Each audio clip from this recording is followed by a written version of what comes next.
نحمده ونصلي على رسوله الكريم اما بعد فاعوذ بالله من الشيطان الرجيم بسم الله الرحمن الرحيم رب اشرح لي صدري ويسر لي امري واحلل عقدة من لساني يفقهوا قولي۔ قرآن مجید زندہ دل انسان کے لیے ایک نصیحت ہے۔ اللہ سبحانہ تعالیٰ فرماتے ہیں ان ہوا الا ذکر وقرآن مبین لینذر من کان حیا، وہ تو سراسر نصیحت اور واضح قرآن کے سوا کچھ نہیں تاکہ اسے ڈرائے جو زندہ ہو، یعنی یہ زندہ لوگوں کے لیے آیا ہے اور زندہ لوگوں کے لیے کتاب ہدایت ہے۔ ابن قیم کہتے ہیں لوگوں کی تین قسمیں ہیں۔ ایک وہ شخص جس کا دل مر چکا ہے، یہ وہ شخص ہے کہ اس کا کوئی دل ہی نہیں، اس آدمی کے حق میں کوئی آیت نصیحت نہیں بنتی، وہ آیات سنتا ہے پڑھتا ہے، اس کو کوئی فائدہ نہیں ہوتا، جیسے مرے ہوئے انسان کے سر پہ چیخیں چلائیں روئیں، اس کو کوئی پتہ نہیں ہوتا۔ نمبر دو، دوسرا وہ شخص جس کا دل زندہ اور اہلیت رکھنے والا ہوتا ہے لیکن وہ تلاوت والی آیات کو کان لگا کے نہیں سنتا، غفلت سے سنتا ہے، جن کے ذریعے اللہ ان نشانیوں کے بارے میں خبر دے رہے ہیں جو دکھائی دینے والی ہیں۔ یا تو وہ آیات اس تک پہنچی نہیں، یا یہ کہ اس تک پہنچی ہیں لیکن اس کا دل ان آیات سے ہٹ کر کسی اور چیز میں مشغول تھا، بیٹھا قرآن کی مجلس میں تھا لیکن سوچ کچھ اور رہا تھا اور توجہ اور چیزوں کی طرف تھی، اس کا دل غیر حاضر ہے، اسے بھی نصیحت حاصل نہیں ہوتی حالانکہ اس میں اہلیت ہے اور اس کا دل موجود ہے۔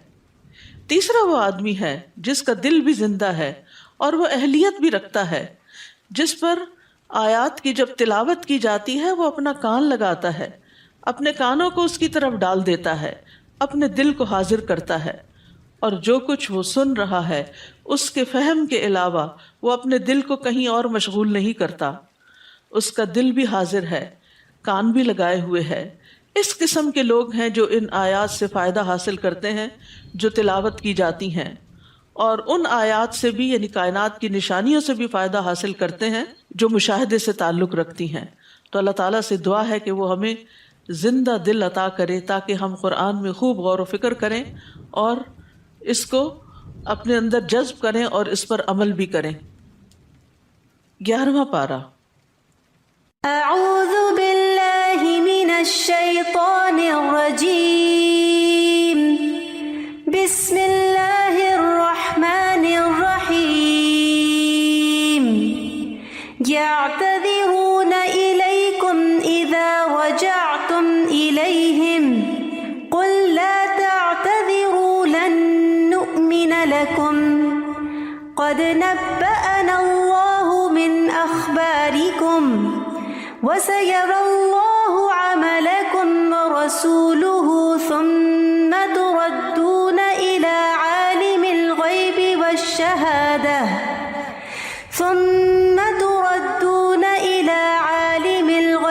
وَالشَّهَادَةِ فَيُنَبِّئُكُم بِمَا كُنتُمْ تَعْمَلُونَ۔ شروع کرتی ہوں اللہ کے نام سے جو بے انتہا مہربان نہایت رحم فرمانے والا ہے۔ جب تم ان کے پاس واپس آؤ گے تو وہ تمہارے سامنے معذرت شروع کر دیں گے، عذر پیش کریں گے۔ آپ ان سے کہہ دیجئے بہانے نہ بناؤ، ہم تمہاری باتوں پر یقین نہیں کریں گے کیونکہ اللہ نے ہمیں تمہارے حالات بتلا دیے ہیں، اور آئندہ بھی اللہ اور اس کا رسول تمہارے کام دیکھ لیں گے، پھر تم ایسی ذات کی طرف لوٹائے جاؤ گے جو کھلے اور چھپے سب حالات جانتا ہے، وہ تمہیں بتا دے گا کہ تم کیا کچھ کرتے رہے ہو۔ یہاں پر اللہ سبحانہ وتعالی دولت مند منافقین کے پیچھے رہنے کا ذکر کرتے ہوئے فرما رہے ہیں کہ ان کے پیچھے رہنے کے لیے ان کے پاس کوئی عذر نہ تھا، اور جب تم اب جنگ سے واپس لوٹو گے ان کے پاس جاؤ گے تو وہ عذر بہانے لے کر آ جائیں گے اور معذرتیں کریں گے۔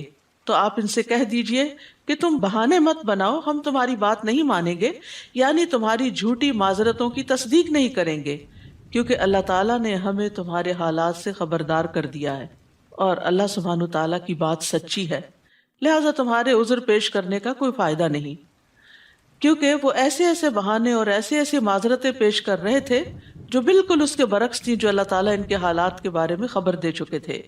اور اللہ کی بات سب سے سچی بات ہوتی ہے۔ اور پھر یہاں یہ بتا دیا گیا کہ اللہ اور اس کا رسول تمہارے اعمال دیکھیں گے، یعنی دنیا میں عمل صداقت کی میزان ہے، یعنی عمل سے پتہ چلتا ہے، کسی کا رویہ بتاتا ہے کہ وہ اپنی بات میں کتنا سچا ہے۔ عمل کے ذریعے سچ اور جھوٹ میں امتیاز ہوتا ہے، صرف باتوں سے کسی کا سچا ہونا نہیں پتہ چلتا۔ پھر تم غائب اور حاضر کے جاننے والے یعنی اللہ رب العالمین کی طرف لوٹائے جاؤ گے، یعنی آخرت میں اس کے سامنے پیش کیے جاؤ گے جس سے کوئی بھی چیز اوجھل نہیں۔ یہاں اللہ سبحانہ تعالیٰ کی یہ صفات بیان ہوئی ہیں کہ وہ غیب کو بھی جانتا ہے اور حاضر کو بھی جانتا ہے، اس کے لیے سب برابر ہے، اور جو تم عمل کر رہے ہو وہ سب تمہیں بتائے گا، یعنی تم برا یا بھلا جو کچھ کرتے ہو اللہ تعالیٰ تمہیں اس کے بارے میں آگاہ فرمائے گا، تم پر ذرا برابر بھی ظلم نہیں کیا جائے گا، وہ اپنے عدل اور فضل سے تمہارے اعمال کی جزا دے گا۔ تو یاد رکھیے کہ جب کوئی انسان برائی کا ارتکاب کرتا ہے تو اس کے بعد اس کے 3 حالتوں میں سے ایک حالت ہوتی ہے، یعنی ظاہر اور باطن میں اس کی بات اور عذر کو قبول کیا جائے اور اس کی بنا پہ اس کو معاف کر دیا جائے، یعنی کسی نے غلطی کی اور معذرت کی تو اس کی معذرت قبول کر لی گئی، تو کیا ہوا، اس کو معاف کر دیا گیا۔ دوسری بات یہ کہ معذرت قبول نہیں کی جائے اور اس کو سزا دی جائے، اور تیسری بات یہ کہ گناہ کرنے والے کی گناہ سے اعراض برتا جائے اور کسی طرح کی سزا نہ دی جائے۔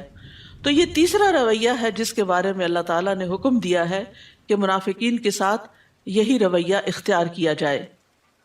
فرمایا سَيَحْلِفُونَ بِاللَّهِ لَكُمْ إِذَا انقَلَبْتُمْ إِلَيْهِمْ لِتُعْرِضُوا عَنْهُمْ فَأَعْرِضُوا عَنْهُمْ إِنَّهُمْ رِجْسٌ وَمَأْوَاهُمْ جَهَنَّمُ جَزَاءً بِمَا كَانُوا يَكْسِبُونَ۔ جب تم ان کے پاس لوٹ کر آؤ گے یعنی تبوک سے، تو وہ تمہارے سامنے اللہ کی قسمیں کھائیں گے تاکہ تم ان سے اعراض برتو، یعنی ان کو ایک طرح سے معافی کر دو، تو ان سے اعراض ہی برتو کیونکہ وہ ناپاک ہیں، یعنی نفاق جو ہے، منافقت جو ہے وہ ناپاکی کی علامت ہے، اور ان کا ٹھکانہ جہنم ہے، یہ ان کے کاموں کا بدلہ ہے جو وہ کرتے رہے ہیں۔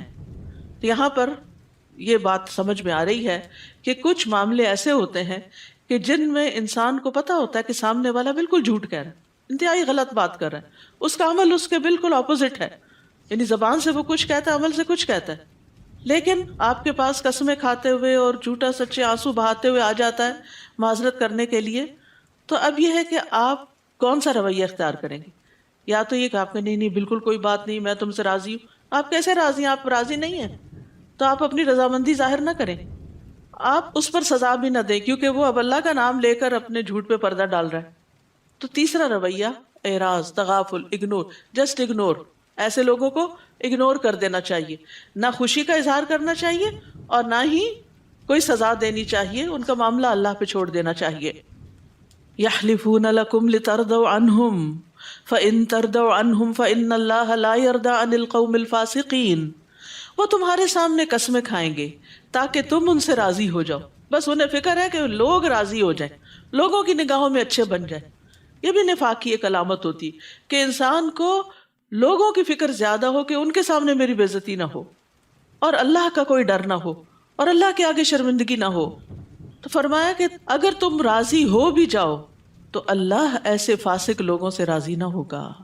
یاد رکھیے، اگر ہم اپنی غلط باتوں پر، جھوٹ پر، فریب پر، دھوکے پر پردہ ڈال کے جھوٹی باتیں کر کے دوسرے کو خوش کر بھی لیں، یعنی بعض لوگ ہوتے ہیں نا، وہ لوگوں کو ڈستے ہیں، لوگوں کے لیے سازشیں کرتے ہیں، برے کام کرتے ہیں، پھر سامنے آتے ہیں تو بڑی خوشنما باتیں کرتے ہیں اور پھر ان کو خوش کرنے کی کوشش کرتے ہیں جن کو انہوں نے پیچھے سے ڈسا ہوا ہوتا ہے یا ان کو نقصان دیا ہوا ہوتا ہے یا ان کو دھوکہ دیا ہوا ہوتا ہے۔ تو ایسے میں اگر سامنے والا راضی ہو بھی جائے تو اللہ دیکھ رہا ہوتا ہے کہ یہ شخص کتنا فسادی اور کتنا غلط کار ہے۔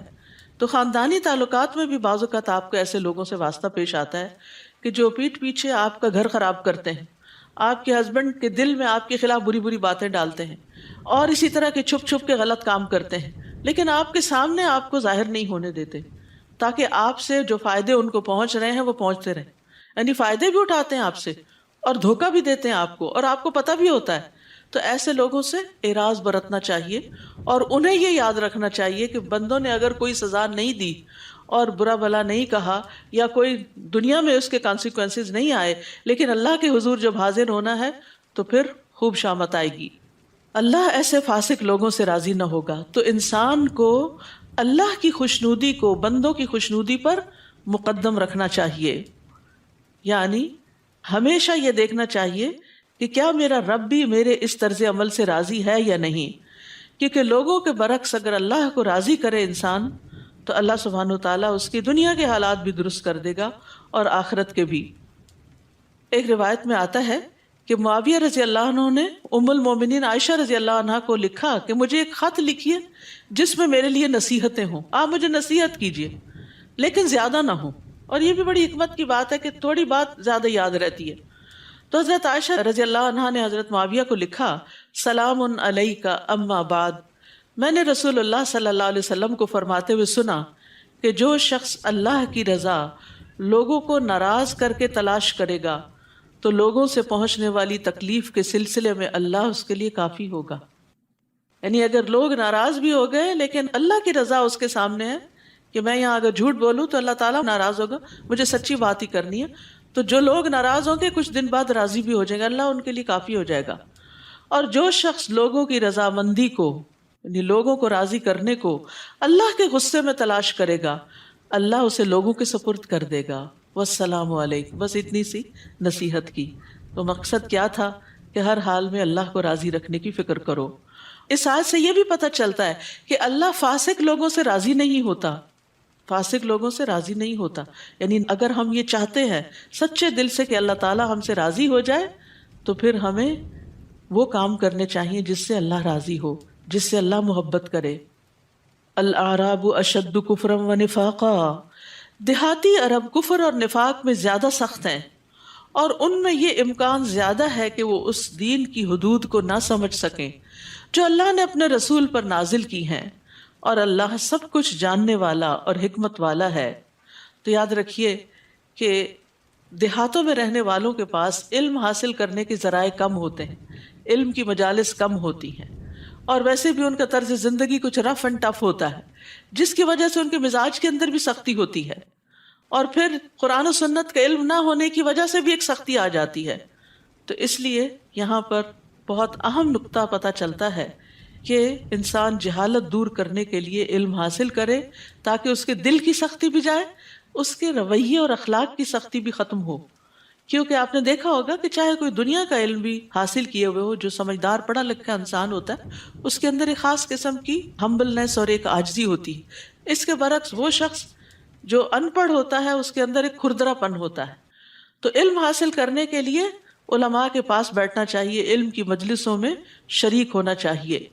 اور ان دیہاتیوں میں کچھ ایسے بھی ہیں جو اللہ کی راہ میں خرچ کرے تو اسے تاوان سمجھتے ہیں، چٹی سمجھتے ہیں، یعنی فی سبیل اللہ مال دینا اپنے اوپر ایک جرمانہ سمجھتے ہیں، اور تمہارے معاملے میں گردش زمانہ کے منتظر ہیں، یعنی کب یہ ہمارے پیچھے سے ہٹیں گے اور ہم چین سے اپنی مرضی کی زندگی بسر کریں گے.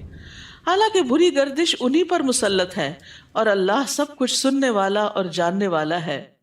اور کچھ اعرابی ایسے بھی ہیں جو اللہ اور آخرت کے دن پر ایمان رکھتے ہیں، یعنی رہتے وہ دیہاتوں میں ہیں لیکن اس کے باوجود جب ان تک علم کی روشنی پہنچی، ایمان پہنچا تو انہوں نے اس کو کھلے دل سے قبول کیا، اور جو کچھ خرچ کرتے ہیں اسے قرب الہی اور دعائے رسول کا ذریعہ سمجھتے ہیں، کیونکہ آپ صلی اللہ علیہ وسلم صدقہ کرنے والوں کو دعا دیا کرتے تھے. سن لو یہ واقعی ان کے لیے قرب الہی کا ذریعہ ہے. اللہ کا قرب کس سے حاصل ہوتا ہے؟ ایمان کے بعد انفاق فی سبیل اللہ سے، اللہ کے راستے میں خرچ کرنے سے. اور اس کے بارے میں انسان کو دل میں بخل نہیں رکھنا چاہیے، دل میں تنگی نہیں رکھنی چاہیے. دین کی ترقی کے لیے، دین کو آگے بڑھانے کے لیے طالب علموں پر، کتابوں پر، علم پھیلانے پر خوب خوب خرچ کرنا چاہیے. یہ چیز انسان کو اللہ کے قریب کرتی ہے. فرمایا الا انہا قربت لہم، یہ ان کے لیے قربت کا ذریعہ ہے، جلد ہی اللہ تعالیٰ انہیں اپنی رحمت میں داخل کرے گا. اللہ تعالیٰ یقیناً معاف کرنے والا اور رحم کرنے والا ہے. نبی صلی اللہ علیہ وسلم صدقہ کرنے والے کو دعا دیا کرتے تھے، اللہم صلی علی آل فلان، اے اللہ آل فلاں پر، یعنی صرف دینے والے پر نہیں، اس کی آل پر بھی رحمت فرما. عبداللہ بن ابی اوفا کہتے ہیں ایک موقع پر میرے والد آپ کے پاس صدقہ لے کر آئے تو آپ نے دعا فرمائی، اللہم صلی علی آل ابی اوفا، اے اللہ ابو اوفا کی آل اور اولاد پر مہربانی فرما. یعنی صدقے کے جو اثرات ہیں صرف صدقہ کرنے والے پر نہیں ہوتے، اس کی نسلوں میں بھی خیر پہنچتی ہے. یعنی اس سے آپ کے بچوں کی بھی حفاظت ہوتی ہے اور ان کے آگے نسلوں کی بھی. تو یہ اللہ تعالیٰ کے قرب کا ذریعہ ہوتا ہے. اور پھر یہ ہے کہ برکت کی دعا بھی دینی چاہیے کہ اللہ تعالیٰ تمہارے مال میں برکت دے. وائل بن حجر کہتے ہیں کہ نبی صلی اللہ علیہ وسلم نے ایک شخص کو زکوٰۃ وصول کرنے کے لیے بھیجا. وہ ایک شخص کے پاس آیا تو اس نے ایک کمزور سا اونٹ کا بچہ دے دیا، یہ لے جاؤ زکوٰۃ میں. تو نبی صلی اللہ علیہ وسلم نے فرمایا ہم نے اللہ اور اس کے رسول کی طرف سے ایک شخص کو صدقہ وصول کرنے کے لیے روانہ کیا، لیکن اس شخص نے یہ کمزور سا اونٹ کا بچہ دیا ہے. اللہم لا تبارک فیہ ولا فی ابلہ، اللہ اس میں اور اس کے اونٹوں میں برکت نہ فرمانا. یعنی اللہ کے راستے میں دیا اور گھٹیا چیز دی ہے اور کمتر چیز دی ہے. آپ کی یہ بات اس شخص کو پہنچ گئی کہ آپ کے بارے میں نبی صلی اللہ علیہ وسلم یہ فرما رہے ہیں، اور یہ دراصل سب کو سکھانا تھا. اس لیے تو وہ ایک خوبصورت اونٹنی لے کر آ گیا اور عرض کرنے لگا میں اللہ عز و جل اور اس کے نبی کے سامنے توبہ کرتا ہوں اور معافی مانگتا ہوں. تو نبی صلی اللہ علیہ وسلم نے فرمایا اللہم بارک فیہ وفی ابلہ، اللہ اس میں اور اس کے اونٹوں میں برکت پیدا کر دے. یعنی آپ صلی اللہ علیہ وسلم بھی اس سے پھر راضی ہو گئے، کیونکہ آپ اسے اپنی ذات کے لیے کچھ وصول نہیں کر رہے تھے، اللہ کے دین کے لیے کر رہے تھے. تو عام طور پر کیا ہوتا ہے کہ جب ہم صدقہ کرتے ہیں تو اپنی پسندیدہ چیزیں اپنے پاس اور جو نئی ضرورت وہ صرف صدقہ کرتے ہیں. ٹھیک ہے بعض اوقات ایکسٹرا چیزیں میں انسان نکال لیتا ہے کہ وہ کسی اور کی ضرورت ہوتی، مگر لن تنالوا البر حتی تنفقوا مما تحبون، کہ تم نیکی کو نہیں پہنچ سکتے، نیک نہیں بن سکتے یہاں تک کہ وہ خرچ نہ کرو جس سے تم محبت کرتے ہو.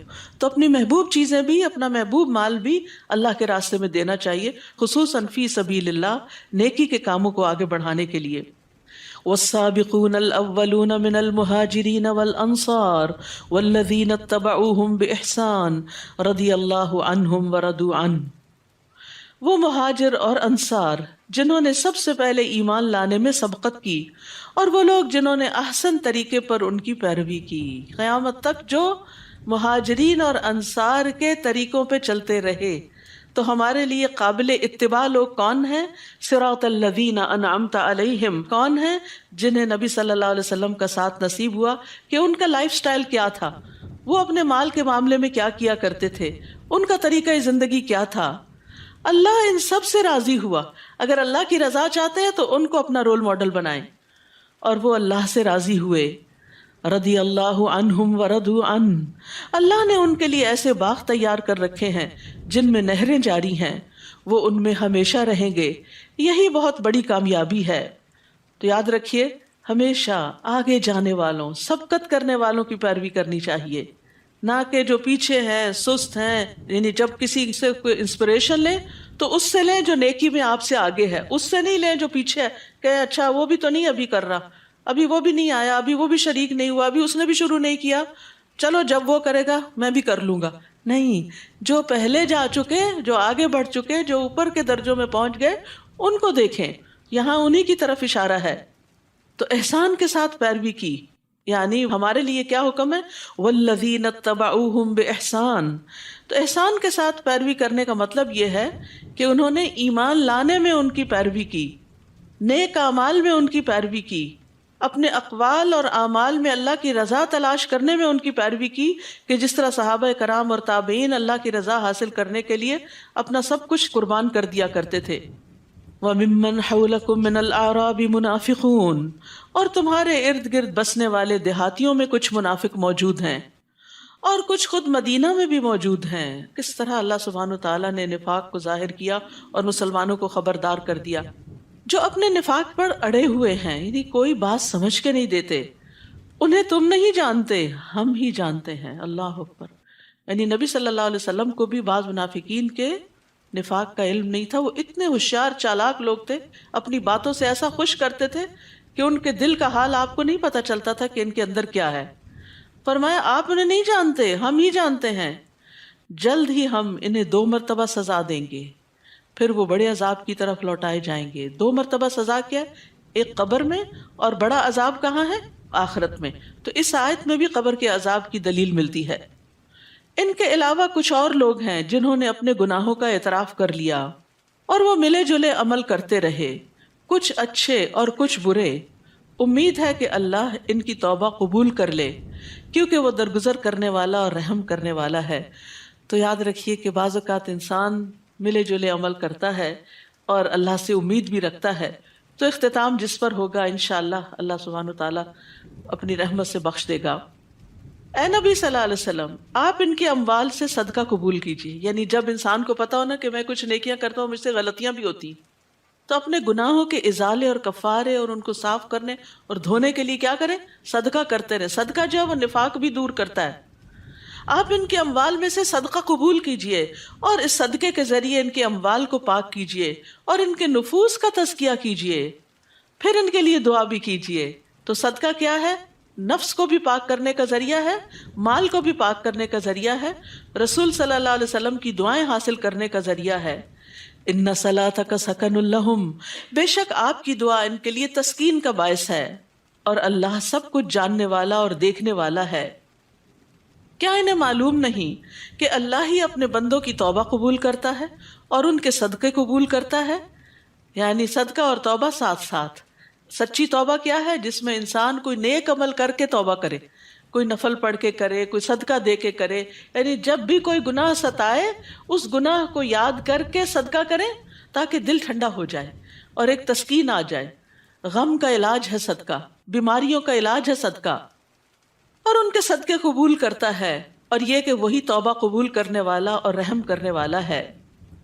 نیز ان سے کہیے کہ عمل کرتے جاؤ، اللہ، اس کا رسول اور سب مومن تمہارے طرز عمل کو دیکھ لیں گے۔ تو نفاق دور کرنے کے لیے کیا ہے؟ عمل کر کے دکھائیں، اور ان قریب تم کھلی اور چھپی چیزوں کے جاننے والے کی طرف لوٹائے جاؤ گے، تو وہ تمہیں بتا دے گا جو کچھ تم کرتے رہے۔ نیز کچھ اور لوگ ہیں جن کا معاملہ اللہ کا حکم آنے تک التوا میں پڑا ہوا ہے، خواہ وہ انہیں سزا دے یا ان کی توبہ قبول کر لے، اور اللہ سب کچھ جاننے والا اور حکمت والا ہے۔ کچھ اور لوگوں کی طرف اشارہ ہے کہ جن کے اندر نفاق تو نہیں تھا، بس سستی کی وجہ سے پیچھے رہ گئے تھے۔ نیز کچھ اور لوگ ہیں جنہوں نے ایک مسجد بنائی، اور یہ کون تھے؟ یہ منافقین تھے جنہوں نے قباء کے علاقے میں مسجد قباء کے پیرالل ایک اور مسجد بنا لی جس کو مسجد زرار کہا گیا، اس لیے کہ وہ دعوت حق کو نقصان پہنچائیں۔ یعنی تفرقہ بازی جو ہے وہ اسلام کے کاز کو نقصان دیتی ہے، کفر پھیلائیں۔ یعنی اس مسجد کے بنانے کا مقصد اسلام کی تبلیغ نہیں، اسلام کا فائدہ نہیں، بلکہ اس سے اسلام کی بجائے الٹا کفر کو فائدہ ہوگا۔ مومنوں میں تفرقہ ڈالیں، اور یہ مسجد ایسے لوگوں کو کمین گاہ کا کام دے، چھپنے کا کام دے، جو اس سے پیشتر اللہ اور اس کے رسول سے برسر پیکار رہے ہیں۔ اشارہ ہے ابو عامر الراہب کی طرف، جو دور جاہلیت میں بڑا عبادت گزار تھا، لیکن نبی صلی اللہ علیہ وسلم سے اس کو حسد ہو گیا، تو آپ کے خلاف وہ لوگوں کو بھڑکایا کرتا تھا، حتیٰ کہ مشرکین مکہ تک کے پاس گیا تھا مدد لینے کے لیے کہ کس طرح نبی صلی اللہ علیہ وسلم کے خلاف کوئی محاذ آرائی کی جائے۔ اور پھر جب وہاں سے کچھ نہیں بنا تو قیصر روم کی طرف گیا اور راستے میں ہی مارا گیا، تو اللہ تعالیٰ نے ایسے ظالم سے چھٹکارا دیا۔ تو یہ مسجد بنائی گئی اس کو سپورٹ کرنے کے لیے، کیونکہ منافقین جہاں کہیں اور بیٹھتے تھے تو پتہ چل جاتا تھا، تو انہوں نے سوچا کہ مسجد میں بیٹھیں گے تو کسی کو شک ہی نہیں ہوگا، لوگ سمجھیں گے بڑا نیکی کا کام کر رہے ہیں، حالانکہ وہ مسجد کے اندر ہی بیٹھ کر اسلام کے خلاف سازشیں کرتے، اور وہ قسمیں یہ کھاتے ہیں کہ ہمارا ارادہ تو بھلائی کے سوا کچھ نہیں، ہم نے تو معذور اور بیمار لوگوں کے لیے ذرا ان کے قریب کے علاقے میں مسجد بنا دی ہے، اور اللہ گواہی دیتا ہے یقیناً یہ جھوٹے لوگ ہیں۔ استغفر اللہ، کس طرح ان کا جھوٹ کھلا کہ جنہوں نے مسجد بنائی تھی انہیں لوگوں کے سامنے ننگا کر دیا گیا کہ یہ جھوٹے لوگ ہیں، ان کا مقصد مسجد بنانے کے پیچھے درست نہیں۔ یاد رکھیے، اگر بدنیتی کے ساتھ کوئی نیک عمل کیا جائے تو وہ بھی انسان کے اوپر الٹا وبال کا باعث بنتا ہے۔ کسی بھی نیک عمل کے لیے بنیادی شرط یہ ہے کہ انسان کی اس میں نیت خالص ہو۔ نبی صلی اللہ علیہ وسلم کے پاس یہ لوگ آئے کہ آپ اس مسجد کا افتتاح کر دیں تاکہ ایک ٹھپا لگ جائے کہ یہ اوتھینٹک ہے۔ اللہ تعالیٰ نے آپ کو روک دیا، اے نبی صلی اللہ علیہ وسلم، آپ اس مسجد زرار میں کبھی بھی نماز کے لیے کھڑے نہ ہونا، کبھی بھی اس میں داخل نہیں ہوگے آپ۔ وہ مسجد جس کی پہلے دن سے تقوی پر بنیاد رکھی گئی، یعنی مسجد قباء، زیادہ مستحق ہے کہ آپ اس میں کھڑے ہوں، آپ وہاں جائیں، ان کو سپورٹ دیں۔ اس میں ایسے لوگ ہیں جو پاک رہنا پسند کرتے ہیں۔ قباء والوں کی تعریف فرمائی اللہ تعالیٰ نے ان کی پاکی کی بنا پہ، اور اللہ پاک رہنے والوں کو پسند کرتا ہے. واللہ یحب المطہرین. یہ کون لوگ تھے؟ ان سے پوچھا گیا کہ یہ پاکیزگی کا کیا ایسا طریقہ اختیار کرتے ہیں کہ جس سے اللہ نے ان کی تعریف کی. تو پتہ چلا کہ یہ رفع حاجت کے بعد پتھروں یا ڈھیلوں سے صفائی کرنے کے بعد پھر پانی سے استنجا کرتے ہیں. تو یاد رکھیے صرف ٹیشو پیپر کافی نہیں ہوتا، پانی سے دھونے سے ہی صحیح صفائی ہوتی ہے، اور اسی صفائی اور طہارت کی وجہ سے اللہ تعالیٰ پاک رہنے والوں سے محبت کرتا ہے. تو اپنی جسمانی صفائی کا بھی انسان کو خوب خیال رکھنا چاہیے تاکہ فرشتے بھی نفرت نہ کریں، انسانوں کو بھی اذیت نہ ہو اور اللہ کی محبت بھی حاصل ہو. تو صفائی اور ستھرائی اختیار کرنے والوں سے اللہ کی محبت کا وعدہ ہے.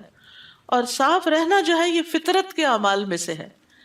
ابو ہریرہ سے روایت ہے کہ 5 چیزیں فطری ہیں: ختنہ کرنا، سرکمسیژن، زیر ناف بال صاف کرنا یعنی انڈر لیگز، بغل کے بال اکھاڑنا، ناخن تراشنا اور مونچھوں کا کتروانا. یعنی یہ ساری صفائی کی علامتیں ہیں. ان سب چیزوں کا اہتمام کرنا چاہیے، اور خاص طور پر جمعہ کے دن. حتیٰ کہ رات کو جب انسان سوتا ہے اور وضو کر کے سوتا ہے تو اس کی بھی بڑی فضیلت ہے. حالانکہ نیند تو وضو توڑ ہی دیتی ہے، لیکن پاکیزگی کی حالت میں انسان سوئے تو اس کا فائدہ کیا ہے؟ فرمایا جو آدمی باوضو رات گزارتا ہے ایک فرشتہ اس کی چادر میں رات گزارتا ہے. جب بھی وہ بندہ رات کی کسی گھڑی میں جاگتا ہے تو فرشتہ کہتا ہے اے اللہ اپنے اس بندے کو بخش دے کیونکہ اس نے باوضو حالت میں رات گزاری. یعنی بے شک بعد میں ٹوٹ جائے لیکن ابتدا میں آغاز میں جو وضو کیا اس سے دعائیں ملتی ہیں.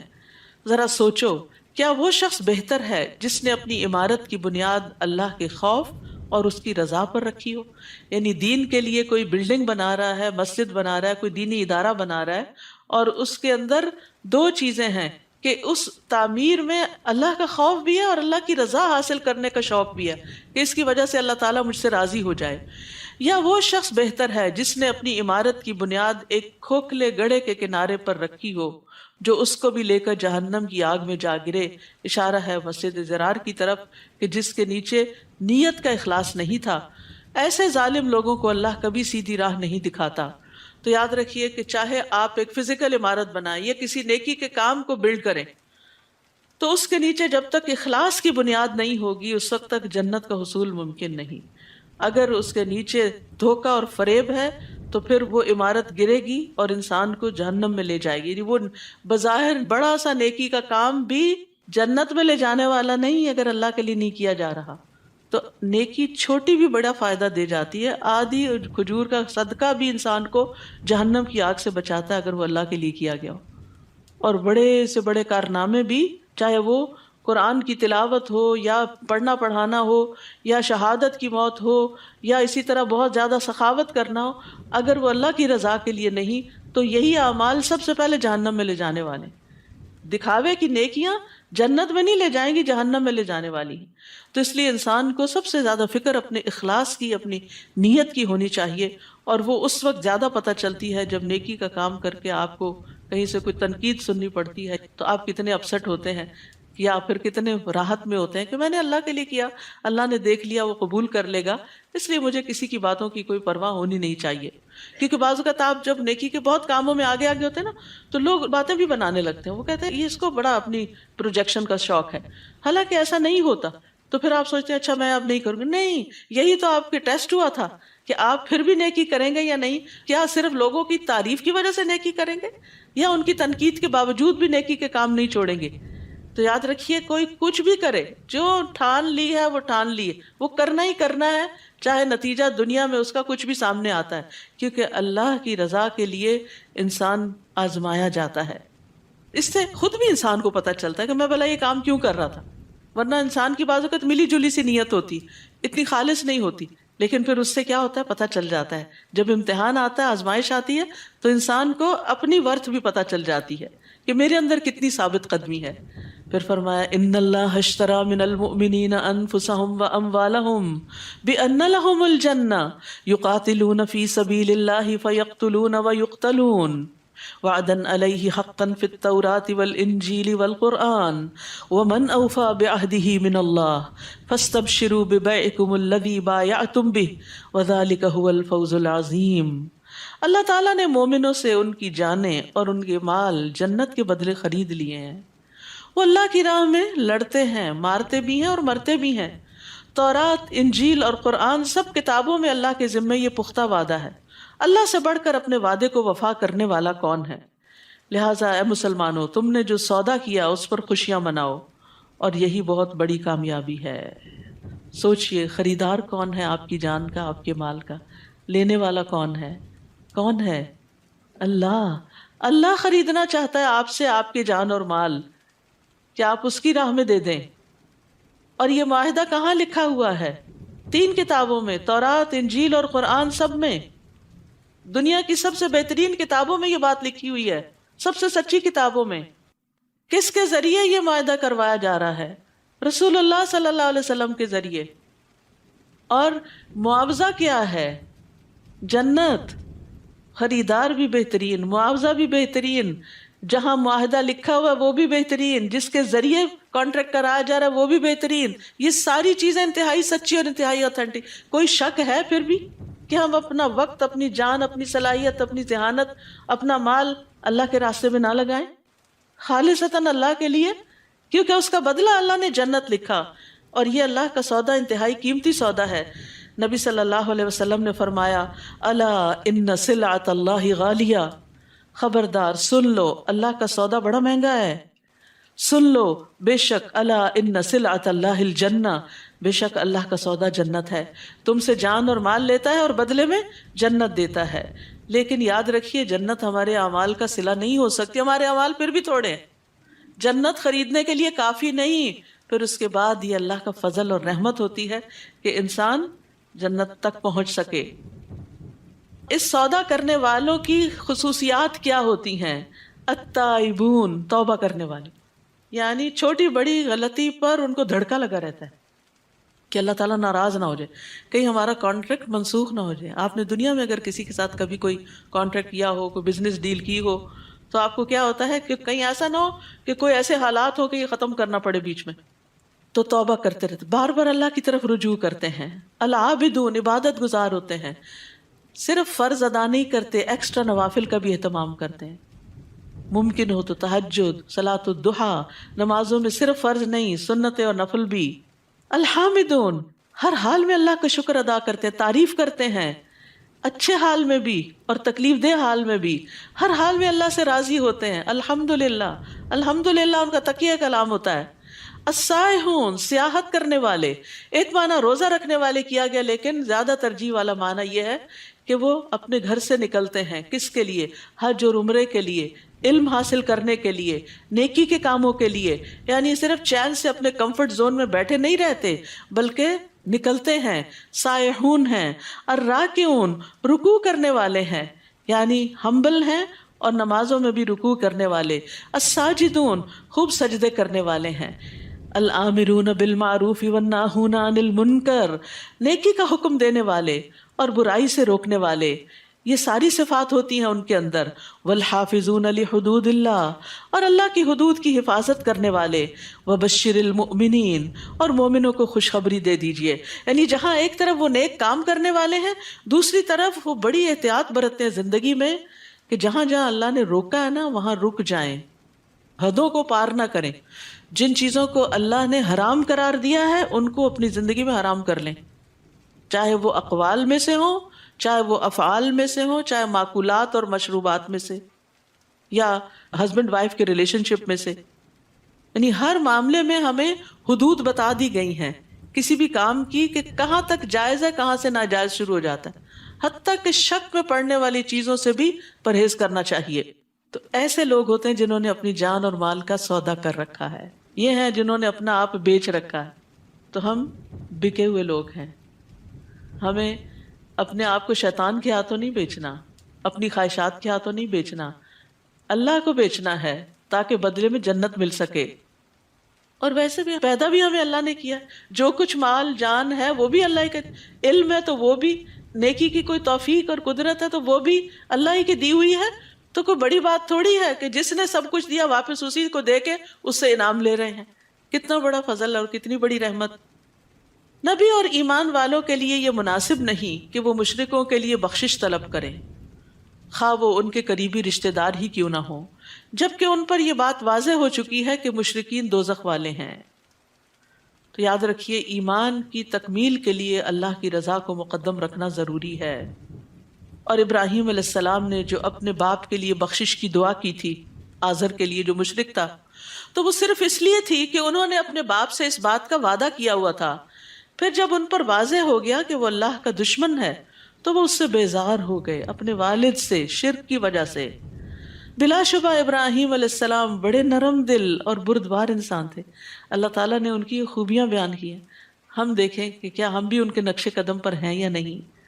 اللہ تعالیٰ کسی قوم کو ہدایت دینے کے بعد گمراہ نہیں کیا کرتا، حتیٰ کہ ان پر یہ واضح نہ کر دے کہ انہیں کن کن باتوں سے بچنا چاہیے.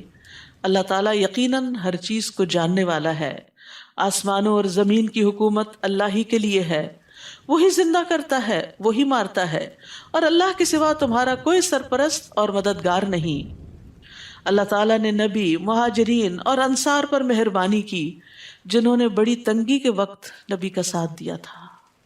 یاد رکھیے، عام حالات میں، امن میں، سکون میں، وسائل کے ہوتے ہوئے کسی خیر کے کام میں کسی کا ساتھ دینا تو پھر آسان ہوتا ہے، لیکن جب ہر طرف سے تنگی اور آزمائش ہو، جیسے غزوہ تبوک کے موقع پر، اس کی طرف اشارہ ہے. اور اس وقت نیکی کے کام میں کسی کا ساتھ دینا کہ جب آپ خود بھی ہینڈ ٹو ماؤتھ ہو. ایک ہوتا ہے آپ کے پاس فارغ وقت ہے، پھر آپ کسی کی خدمت کرنے چل پڑیں، اور ایک یہ کہ آپ کے بھی اپنے 100 کام ہیں اور آپ ان کو چھوڑ کر پھر اللہ کی خاطر نکلتے ہیں اور دوسرے کی مدد کرتے ہیں. ایک یہ ہے کہ آپ کے پاس بہت مال ہے اور اس میں سے تھوڑا سا دے دے، اور ایک یہ کہ آپ خود بھی ہینڈ ٹو ماؤتھ ہیں اور پھر آپ اس میں سے بھی نکال کے دوسرے کو دیتے ہیں. تو یہ اعلیٰ ترین درجہ ہوتا ہے اور یہ اللہ کے ہاں بکنا ہوتا ہے. تو اللہ سبحانہ و تعالیٰ ان پر مہربان ہوتا ہے جنہوں نے تنگی کے وقت نبی کا ساتھ دیا، اگرچہ اس وقت بعض لوگوں کے دل کجی کی طرف مائل ہو چکے تھے، نہیں وہ ہمت ہار رہے. یاد رکھیے مشکل وقت میں نا ہمت ٹوٹنے لگتی ہے، تو ایک دوسرے کی ہمت بڑھانی بھی چاہیے. پھر اللہ نے ان پر رحم فرمایا. یہ اللہ کی رحمت ہوتی ہے کہ ہماری ریلکٹنسی کے باوجود اللہ تعالیٰ ہمیں نیکی کے کام کی توفیق دے کے ہم سے کروا لیتا ہے. اس سراسر اللہ کا فضل ہوتا ہے، کیونکہ اللہ مسلمانوں پر بڑا مہربان اور رحم کرنے والا ہے. کتنا شکر ادا کرے انسان اللہ کا کہ جو کچھ کروا لیتا ہے اور کرنے کی توفیق دے دیتا ہے. آج ہم سب کا یہاں آ بیٹھنا، اب مجھے معلوم ہے آپ میں سے ایک ایک اپنے گھر اور بچوں اور جابز اور کس کس چیز میں کتنا مصروف ہے. ایک بہن مجھے ملی یہاں پر، وہ کہنے لگی میں نائٹ شفٹ کر کے آتی ہوں روزانہ، صرف 2 گھنٹے سو کر یہاں پہنچ جاتی ہوں قرآن کی محبت میں. کیسے کیسے چھپے ہوئے لوگ آپ کے اندر موجود ہیں کہ جو بڑی بڑی قربانیاں کر کے قرآن کی محبت میں یہاں پہنچتے ہیں. تو ہر ایک کا درجہ پھر اسی کے مطابق ہے، جتنی مشقت اتنا ہی بڑا اجر. پھر اللہ نے ان پہ رحم فرمایا. یہ اللہ کی رحمت ہوتی ہے کیونکہ اللہ مسلمانوں پر بڑا رحم کرنے والا، بڑا مہربان ہے. یاد رکھیے کچھ کاموں پر نفس مائل نہیں ہوتا، وہ نفس پہ بڑے گراں ہوتے ہیں. آگے طویل ترین روزے اور چھوٹی چھوٹی راتیں اور راتوں کا قیام، پھر ایک مشکل مرحلہ آ رہا ہے، اور یہ بھی اللہ کی توفیق سے ہی ہوگا. توفیق مانگتے رہیے، آسانی مانگتے رہیے. اور جب اللہ تعالیٰ کسی چیز کو آسان کر دیتا ہے تو آپ حیران ہو جاتے ہیں کہ یہ اللہ نے مجھ سے کروا لیا، میں تو اس قابل ہی نہیں ہوں. اور پھر یہ ہے کہ کچھ کام تو بڑے پسندیدہ ہوتے ہیں ہماری مرضی کے شوق کے، تو ان کو کر کے ہمیں مزہ آتا ہے. لیکن کبھی کبھی کچھ کام زندگی میں نیکی کے ایسے بھی کرنے پڑ جاتے ہیں جو نفس میں بڑے گراں ہوتے ہیں، ان کو بھی کر لینا چاہیے، کیونکہ جو کام نفس کے خلاف کیا جاتا ہے اس میں اتنی ہی زیادہ برکت ہو جاتی ہے. وہ تھوڑا سا بھی ہو تو وہ بہت بڑا ہو جاتا ہے. پھر اسی طرح بعض اوقات سرکمسٹانسز ہمارے فیور میں نہیں ہوتے، گھر کا ماحول نہیں ہوتا، لوگ نہیں ہوتے، سواری نہیں ہوتی، بہت سی مشکلات ہوتی ہیں. اس کے باوجود انسان جب ڈٹرمنڈ ہوتا ہے نا یہ کرنا ہے، اور اللہ سے دعائیں مانگتا ہے اور اللہ سے سہولت مانگتا ہے، اللہ تعالیٰ دیتے ہیں. تجربہ کر کے دیکھ لیجئے، اللہ کو صرف آپ کی نیت، آپ کا ارادہ اور آپ کے دل کی حالت چاہیے کہ یہ اندر سے کیا چاہتے ہیں. کیونکہ مشکل پتہ کیا ہے، باہر نہیں ہے، ہمارے اندر زیادہ ہے. ہم ہمت توڑ کے بیٹھ جاتے ہیں. جب کسی نیکی کے لیے ایک برننگ ڈیزائر ہوتی ہے تو ساری زنجیریں کٹ جاتی ہیں اور انسان اپنی آخری منزل تک پہنچ جاتا ہے.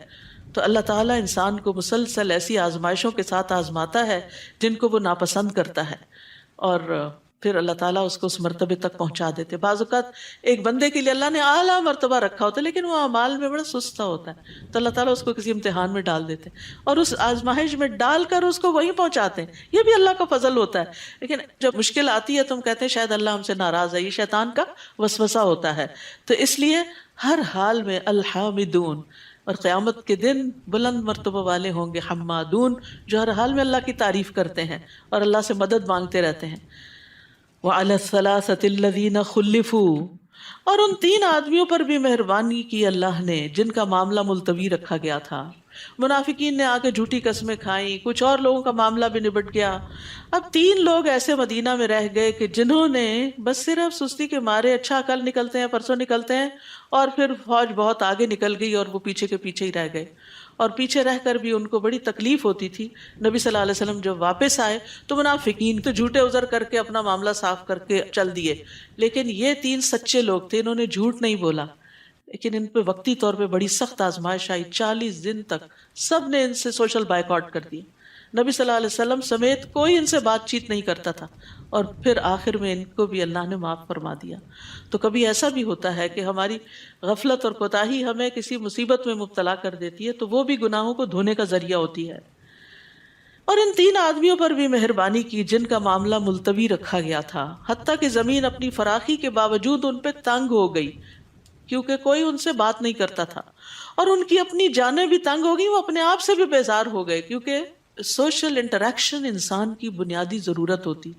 اس کو صبح اٹھتے ہی کسی سے بات چیت کرنے کی ضرورت ہے. آپ سوچئے 40 دن آپ کسی سے بات نہ کریں اور کوئی آپ کے سلام کا جواب بھی نہ دے تو کتنا مشکل وقت ہوگا.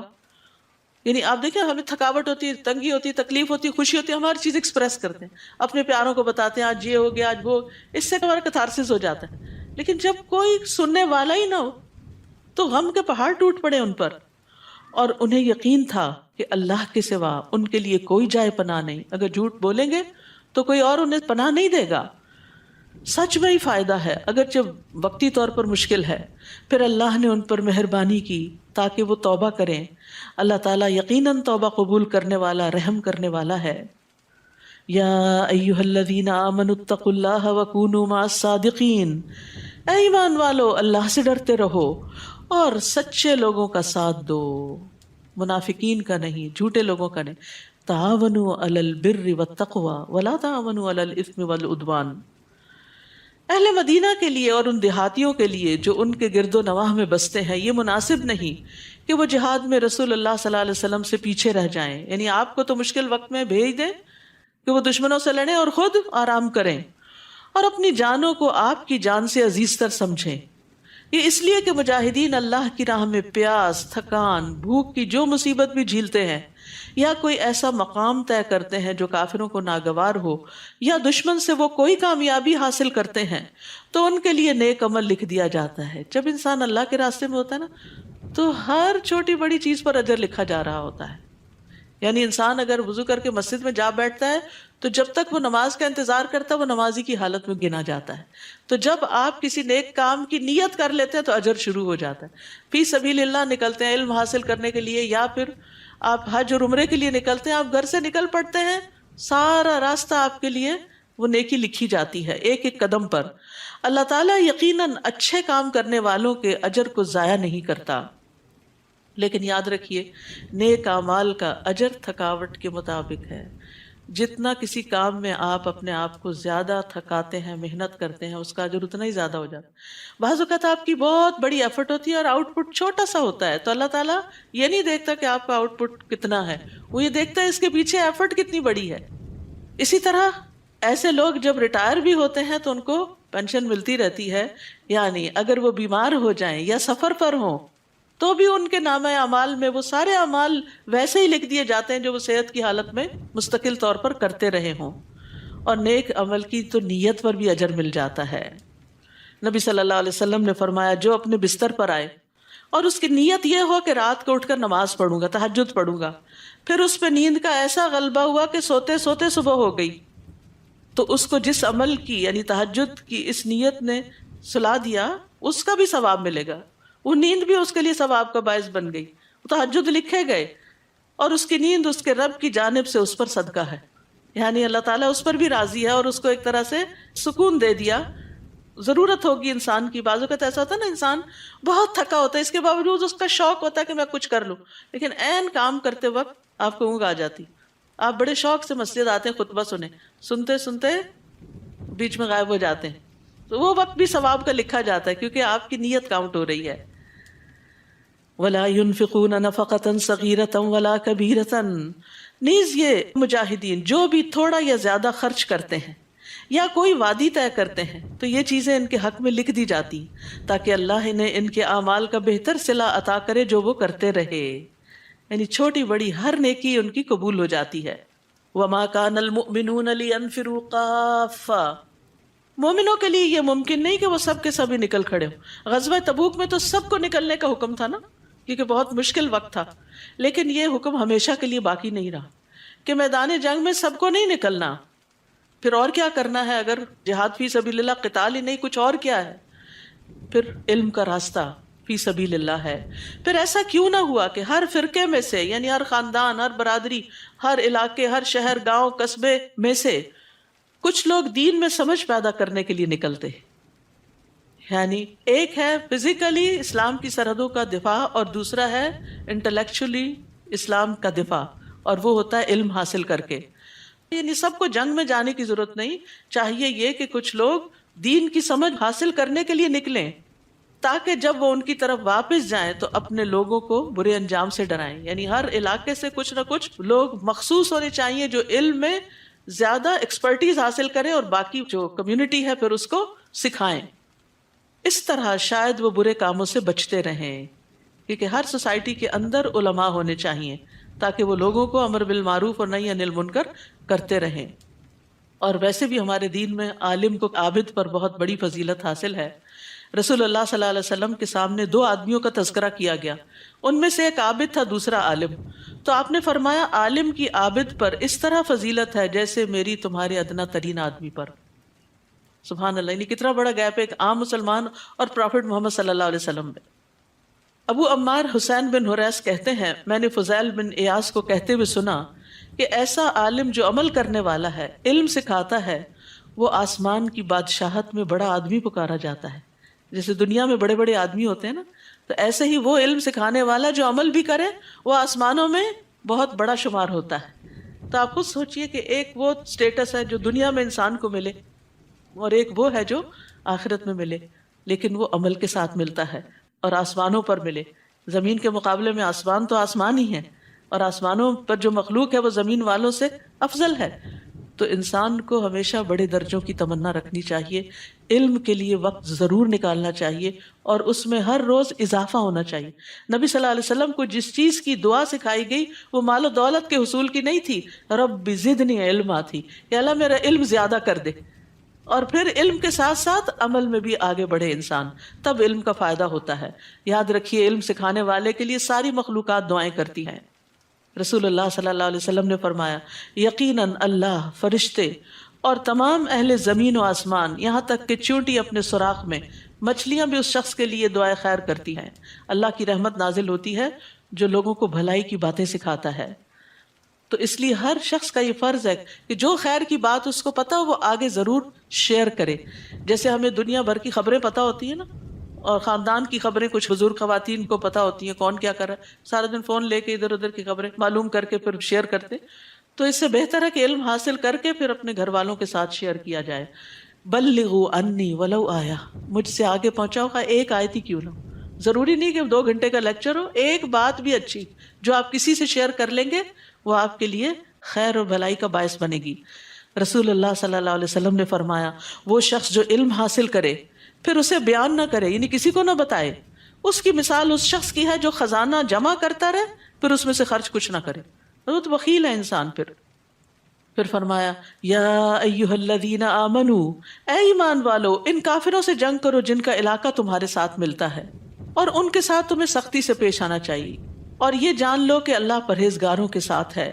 اور جب کوئی نئی صورت نازل ہوتی ہے تو منافقوں میں کچھ لوگ ایسے ہیں جو مسلمانوں سے کہتے ہیں کہ اس صورت نے تم میں سے کس کے ایمان میں اضافہ کیا، تو اس کا جواب یہ ہے کہ جو لوگ ایمان لائے ہیں اس صورت نے فی الواقع ان کے ایمان میں اضافہ کیا ہے، اور وہی اس صورت کے نازل ہونے پر خوش ہوتے ہیں۔ یاد رکھیے قرآن پڑھ کر مومن کا ایمان بڑھتا ہے، منافق کا نفاق بڑھتا ہے۔ تو ہمیں سوچنا چاہیے کہ پھر ہم کس صف میں شامل ہیں۔ یعنی منافقین ایک دوسرے سے کہتے ہیں کس کا ایمان بڑا ہے، اور دوسرے ہنسی مذاق میں ٹالتے ہیں، یعنی قرآن کو اس کے مرتبے سے گراتے ہیں۔ لیکن ایمان والوں کے پاس جب قرآن کی کوئی بات پہنچتی ہے تو ان کا ایمان اور بڑھ جاتا ہے، اور قرآن سے ایمان میں اضافہ ہوتا ہے۔ 3 باتیں جس میں ہو اللہ اس کے دل کو ایمان سے بھر دیتا ہے: عالم کی صحبت، قرآن کی تلاوت اور روزے رکھنا۔ وَأَمَّا الَّذِينَ فِي قُلُوبِهِم مَرَضٌ، رہے وہ لوگ جن کے دلوں میں نفاق کی بیماری ہے، تو اس صورت نے ان کی پہلی ناپاکی پر مزید ناپاکی کا اضافہ کر دیا، اور وہ مرتے دم تک کافر کے کافر ہی رہے۔ یعنی منافقین کو قرآن نے کچھ فائدہ نہ دیا، ان کی خرابیاں اور زیادہ ہوتی رہیں۔ تو قرآن کا دل پر اثر نہ ہونا دل کے بیمار ہونے کی علامت ہے۔ کیا وہ یہ نہیں دیکھتے کہ انہیں ہر سال 1 بار یا 2 بار کوئی نہ کوئی مصیبت پیش آ جاتی ہے؟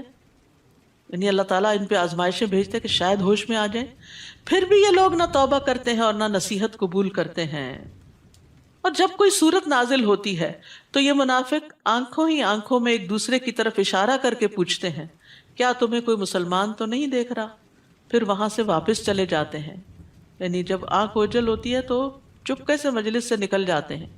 اللہ نے ان کے دلوں کو راہ حق سے پھیر دیا، کیونکہ یہ لوگ ہیں ہی ایسے جو کچھ بھی نہیں سمجھتے، مجلس میں ہو تب بھی نہیں سمجھتے، نہ آئیں تو تب بھی ان کو ہوش نہیں، اپنی غلطی کا احساس نہیں۔ لَقَدْ جَاءَكُمْ رَسُولٌ مِّنْ أَنفُسِكُمْ، لوگوں تمہارے پاس تمہیں میں سے ایک رسول آیا ہے، انسانوں میں سے ہی ہے۔ اے اہل عرب تمہیں میں سے ہے، رسول عربی ہے۔ اگر تمہیں کوئی تکلیف پہنچے تو اسے گراں گزرتی ہے۔ سبحان اللہ، ایک لیڈر کے اندر یہ کوالٹی بہت زیادہ ہونی چاہیے کہ ساتھیوں میں سے کسی کو کوئی تکلیف ہو تو اس کو بھی تکلیف پہنچے۔ وہ تمہاری فلاح کا حریص ہے، یعنی اس کے اندر ایک شدید تڑپ ہے کہ سب لوگ ہدایت پا جائیں۔ مومنوں پر نہایت مہربان اور رحم کرنے والا ہے۔ نبی صلی اللہ علیہ وسلم کی یہ حرص تھی کہ سب لوگ آگ سے بچ جائیں۔ فرمایا میری مثال اور لوگوں کی مثال اس شخص کی طرح ہے جس نے آگ روشن کی، جب اس کے چاروں طرف روشنی پھیل گئی تو پروانے اور کیڑے مکوڑے جو آگ پر گرتے ہیں اس میں گرنے لگے۔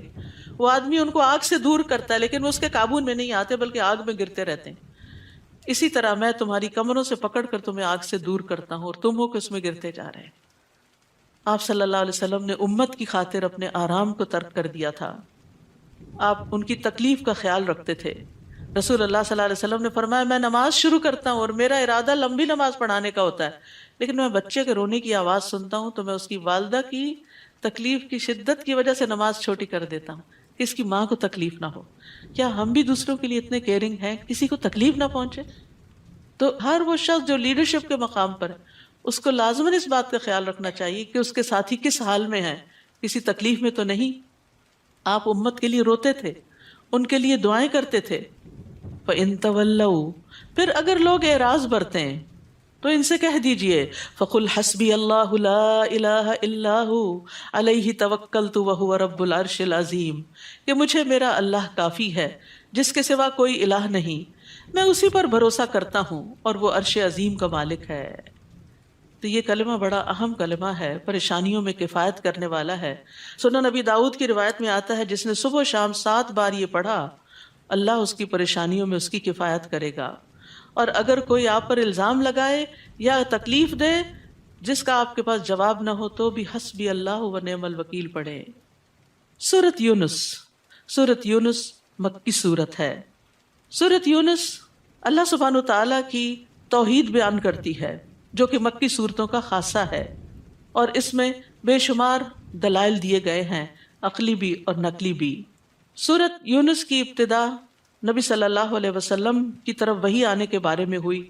سورۃ توبہ کا اختتام بھی نبی صلی اللہ علیہ وسلم سے متعلق ہے اور سورۃ یونس کا آغاز بھی، اور یہ پہلی سورت ہے جو کسی نبی کے نام پر ہے، اور 3 مسلسل صورتیں یونس، ہود اور یوسف جو ہیں انبیاء کے ناموں پر ہیں۔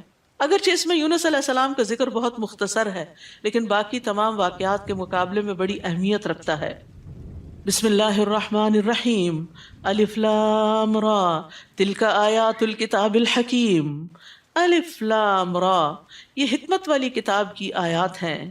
کیا لوگوں کو اس بات پر تعجب ہوتا ہے کہ انہی میں سے ایک آدمی پر ہم نے وحی کی کہ وہ لوگوں کو ڈرائے اور ایمان لانے والوں کو یہ خوشخبری دے کہ ان کے رب کے ہاں ان کے لیے حقیقی عزت اور مرتبہ ہے۔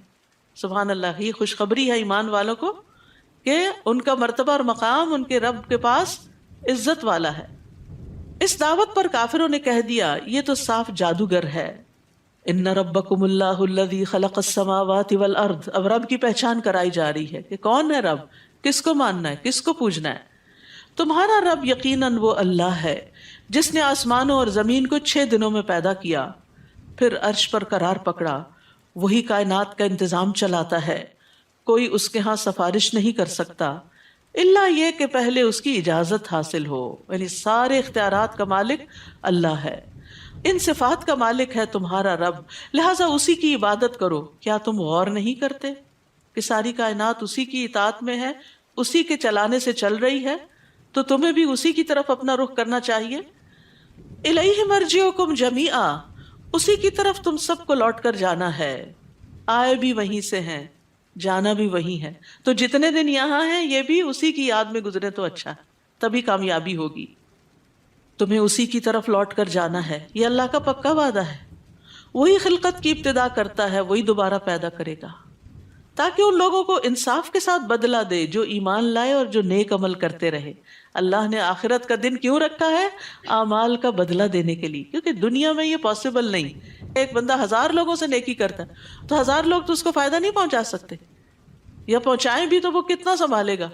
تو پھر یہ بدلہ تو آخرت میں ہی مل سکتا ہے. اسی طرح ایک شخص نے 1000 کو قتل کر دیا تو 1000 کے قتل کا بدلہ اس ایک سے ہی دنیا میں نہیں لیا جا سکتا، ہاں آخرت ہے اس کے لیے. اور جن لوگوں نے کفر کیا ان کے لیے کھولتا ہوا پانی اور دردناک عذاب ہوگا. یہ اس انکار حق کا بدلہ ہے جو وہ کیا کرتے تھے. وہی تو ہے جس نے سورج کو ضیاء اور چاند کو نور بنایا اور چاند کے لیے منزلیں مقرر کر دیں تاکہ تم برسوں اور تاریخوں کا حساب معلوم کر سکو. اللہ نے یہ سب چیزیں کسی حقیقی مقصد کے لیے ہی پیدا کی ہیں، ایسے ہی بیکار میں کھیل کے طور پہ نہیں یہ سب کچھ بنایا گیا. یہ اللہ کی قدرت کی نشانیاں ہیں، انسان کو فائدہ پہنچانے کے لیے ہیں. وہ اپنی نشانیاں ان لوگوں کو تفصیل سے بیان کرتا ہے جو علم رکھتے ہیں. علم والے ہی ان نشانیوں کی تفصیلات اور ڈیٹیل جانتے ہیں، چاہے وہ دین کا علم ہو یا دنیا کا علم جو ایمان کے ساتھ ہو. ایمان کے بغیر ان چیزوں کی تفصیلات انسان کو کسی نتیجے تک نہیں پہنچاتی، اور پھر وہ ان چیزوں کا صحیح حق بھی ادا نہیں کرتا. پھر فرمایا ان فی اختلاف اللیل والنہار. یقیناً رات اور دن کے عدل بدل کے آنے میں، ان چیزوں میں جو اللہ نے آسمانوں اور زمین میں پیدا کی ہیں، ان لوگوں کے لیے بے شمار نشانیاں ہیں جو تقوی اختیار کرتے ہیں. ان الذین لا یرجون لقاءنا ورضوا بالحیاة الدنیا واطمأنوا بها والذین هم عن آیاتنا غافلون. جو لوگ ہماری ملاقات کی توقع نہیں رکھتے، یعنی آخرت کا یقین نہیں جن کو، اور دنیا کی زندگی پر ہی راضی اور مطمئن ہو گئے ہیں، دنیا میں ہی دل لگا لیا، اسی کی رونقوں میں گم ہیں، اور وہ لوگ جو ہماری قدرت کے نشانوں سے غافل ہیں. حسن کہتے ہیں اللہ کی قسم، جب تک کافر اس دنیا پر راضی نہیں ہوئے تھے انہوں نے دنیا کو نہ ہی مزین کیا نہ اس کا رتبہ بلند کیا. جب دنیا پہ راضی ہو گئے تو وہ اس کو خوبصورت بنانے میں لگ گئے اور اس کے معیار کو بلند کرنے میں لگ گئے. وہ اللہ کی کونی آیات سے بے خبر اور غافل ہیں، ان میں غور و فکر نہیں کرتے، اور اللہ کی شرعی آیات کا بھی انہیں علم نہیں کہ جن پر وہ عمل پیرا ہوں. تو ایسے لوگوں کے لیے پھر قیامت کے دن آگ ہی ٹھکانا ہے. تو یاد رکھیے، انسان اپنی ساری قوتوں اور سوچ و بچار کا مرکز صرف دنیا کو نہ بنائے، اپنا ہم و غم صرف دنیا کو نہ بنائے. اپنی آخرت کو بھول کر صرف دنیا کے پیچھے لگ جانا ناکامی کی علامت ہے. رسول اللہ صلی اللہ علیہ وسلم نے فرمایا، جس شخص کا مقصد اور حرص دنیا ہو اور وہی اس کا ہدف، اس کی منزل بن جائے، اور وہ اسی کی نیت رکھتا ہو، ہر چیز میں صرف دنیا تلاش کر رہا ہو، اللہ اس کی آنکھوں کے سامنے اس کا فقر و فاقہ کر دیتے، محتاجی، ہر وقت اس کو کچھ نہیں پاس، کچھ نہیں پاس، اور اس پر اس کے معاملات بکھیر دیتے ہیں، اس کے کام سمٹنے میں نہیں آتے، اور اس کو اتنا ہی ملتا ہے جو اس کے لیے لکھ دیا گیا. اور جس شخص کا مقصد اور حرص آخرت ہو اور وہی اس کا ہدف بن جائے اور وہ اسی کی نیت کرتا ہو، تو اللہ اس کے دل میں غنا ڈال دیتا ہے، اس کو راضی کر دیتا ہے، اس کے معاملات کو یکجا کر دیتا ہے، اور دنیا اس کے پاس ذلیل ہو کر آتی ہے. تو جو لوگ صرف دنیا ہی کے پیچھے بھاگے چلے جا رہے ہیں، فرمایا اولئک مأواہم النار بما کانوا یکسبون. ان سب کا ٹھکانہ جہنم ہے، یہ ان کاموں کا بدلہ ہے جو وہ کرتے رہے. ان الذین آمنوا وعملوا الصالحات یہدیہم ربہم بایمانہم. بلا شبہ جو لوگ ایمان لائے اور نیک اعمال کرتے رہے، ان کے ایمان کی وجہ سے ان کا رب انہیں ایسی نعمتوں والے باغوں کی راہ دکھلائے گا جن کے نیچے نہریں بہہ رہی ہوں گی. تو ایمان کی بدولت دنیا میں بھی استقامت ملتی ہے اور آخرت میں جنت کی طرف رہنمائی ملتی ہے. یہدیہم ربہم بایمانہم، تو ایمان ذریعہ بنتا ہے ہدایت کا. تو اس لیے ہدایت میں اضافے کے لیے ایمان بڑھانے کی فکر کرنی چاہیے، تبھی علم بھی فائدہ دیتا ہے. ورنہ انفارمیشن حاصل کرتا جائے انسان اور ایمان نہ بڑھے تو عمل میں کچھ نہیں آتا، اور جب عمل میں نہیں تو آخرت کا فائدہ نہیں ہوتا. اور نیک اعمال کی بدولت بھی جنت کی طرف رہنمائی ملتی ہے. ابن جریج نے اس آیت کے بارے میں کہا کہ ایسا شخص یعنی ایمان کے ساتھ جس کو ہدایت ملی، جب اپنی قبر سے اٹھے گا تو اس کا عمل اس کے لیے ایک اچھی شکل اور صورت اور اچھی خوشبو میں متشکل ہو جائے گا. یعنی عمل خوبصورت شکل والی چیز جس میں سے خوشبو آئے گی وہ بن جائے گا، اور وہ عمل اپنے ساتھی کے گلے ملے گا اور اسے بھلائیوں کی خوشخبری دے گا اور کہے گا تم کون ہو؟ وہ کہے گا میں تمہارا عمل ہوں. یعنی عمل استقبال کرے گا، وہ اس کے آگے آگے روشنی کرے گا یہاں تک کہ اسے جنت میں داخل کر دے گا. آپ کو معلوم ہے پل صراط کے اوپر بھی روشنی چاہیے. حشر کے میدان میں ہر ایک کے پاس وہی روشنی ہے جو اس کے اپنے عمل کی.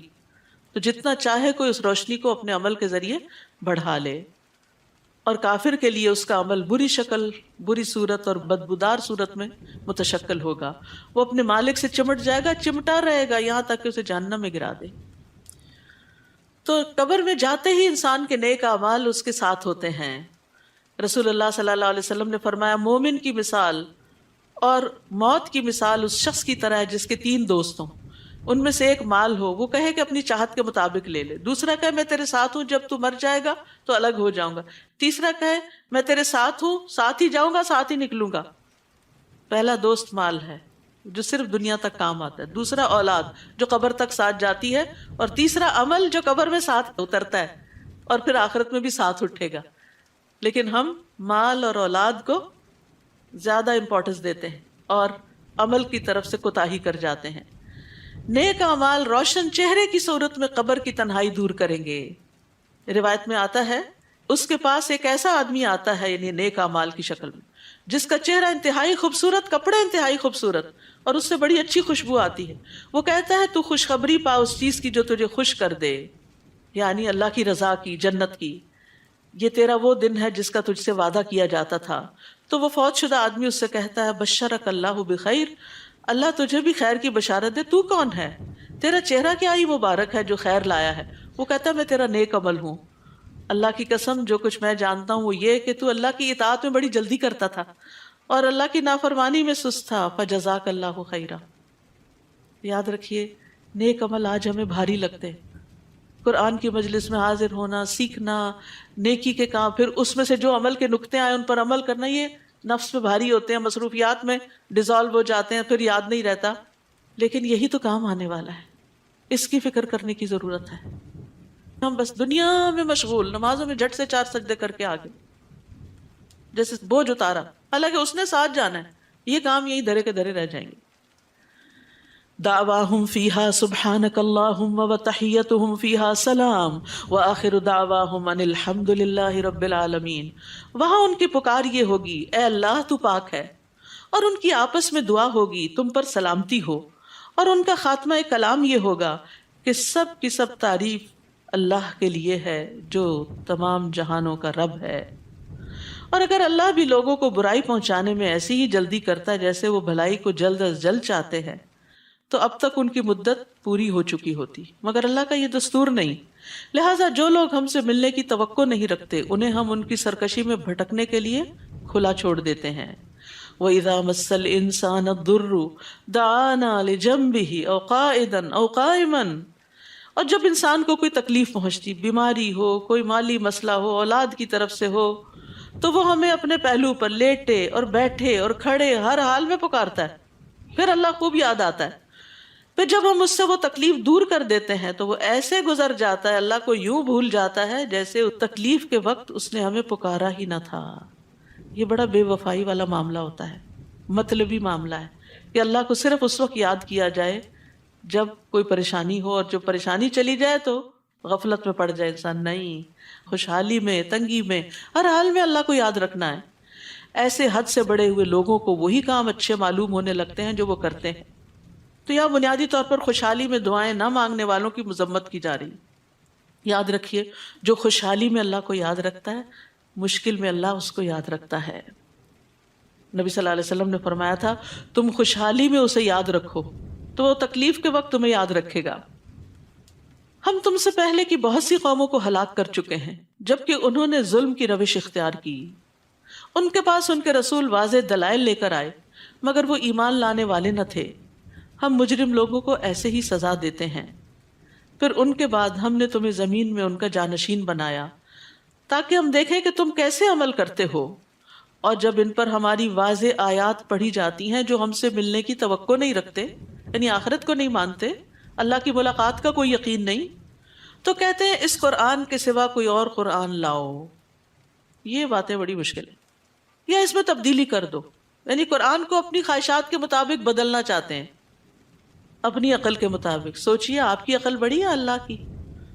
آپ ان سے کہیے مجھے یہ حق نہیں کہ میں اپنی طرف سے اس میں کوئی تبدیلی کروں، میں تو اسی کی پیروی کرتا ہوں جو میری طرف وحی کی جاتی ہے. اگر میں اپنے رب کی نافرمانی کروں تو میں بڑے دن کے عذاب سے ڈرتا ہوں کہ اس دن پکڑ ہو جائے گی. نیز آپ کہیے اگر اللہ چاہتا تو میں تمہارے سامنے یہ قرآن نہ پڑھتا اور نہ ہی اللہ تمہیں اس سے آگاہ کرتا. میں نے اس سے پہلے تمہارے درمیان اپنی عمر کا بڑا حصہ گزارا ہے پھر بھی تم نہیں سوچتے. یعنی محمد صلی اللہ علیہ وسلم نے 40 سال تک کوئی قرآن نہیں سنایا تھا، اب اللہ کا حکم آیا ہے تو سنا رہے ہیں، تو آخر تم کیوں نہیں سمجھتے؟ پھر اس شخص سے بڑا ظالم کون ہوگا جو اللہ پہ جھوٹ باندھے یا اس کی آیتوں کو جھٹلائے. ایسے مجرم کبھی فلاح نہیں پاتے. یہ لوگ اللہ کو چھوڑ کر ایسی چیزوں کی پرستش کرتے ہیں. اہل مکہ کی طرف اشارہ ہے جو اس وقت بت پرستی میں مبتلا تھے، جو ان کا نہ کچھ بگاڑ سکے نہ فائدہ پہنچا سکے، جن کے ہاتھ میں کوئی نفع نقصان نہیں، اور کہتے ہیں یہ اللہ کے ہاں ہمارے سفارشی ہوں گے. آپ ان سے کہیے کیا تم اللہ کو ایسی بات کی خبر دیتے ہو جس کا وجود نہ کہیں آسمانوں میں اسے معلوم ہوتا ہے اور نہ زمین میں؟ وہ ایسی باتوں سے پاک اور بالا تر ہے جو شرک یہ کرتے ہیں. ابتدا میں لوگ ایک ہی امت تھے، پھر انہوں نے آپس میں اختلاف کیا، اور اگر تیرے رب کی طرف سے ایک بات پہلے سے طے شدہ نہ ہوتی تو جس بات میں وہ اختلاف کر رہے تھے ان کے درمیان اس کا فیصلہ ہو چکا ہوتا.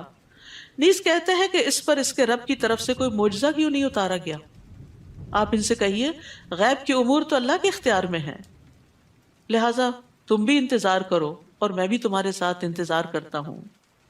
وَإِذَا أَذَقْنَا النَّاسَ رَحْمَةً مِّن بَعْدِ ضَرَّاءَ مَسَّتْهُمْ، اور جب کوئی تکلیف پہنچنے کے بعد ہم انہیں اپنی رحمت کا مزہ چکھاتے ہیں، یعنی مشکل وقت دور ہو جاتا ہے، تو پھر یہ ہماری نشانیوں کی مختلف توجیہات پیش کر کے اس پہ چال بازیاں شروع کر دیتے ہیں. آپ ان سے کہیے کہ اللہ بہت جلد تمہاری چال بازیوں کا جواب دے گا. جو چالے تم چل رہے ہو یقیناً ہمارے رسول یعنی فرشتے انہیں لکھتے جا رہے ہیں. یعنی انسان اللہ تعالیٰ کے ساتھ جیسا بھی معاملہ کرتا ہے، بے وفائی کا، خود غرضی کا، وہ سب کچھ لکھا جا رہا ہوتا ہے اور اللہ کو براہ راست بھی معلوم ہے. پھر اللہ تعالیٰ کی پہچان کی بات ہے، اللہ کی الوہیت کے دلائل ہیں.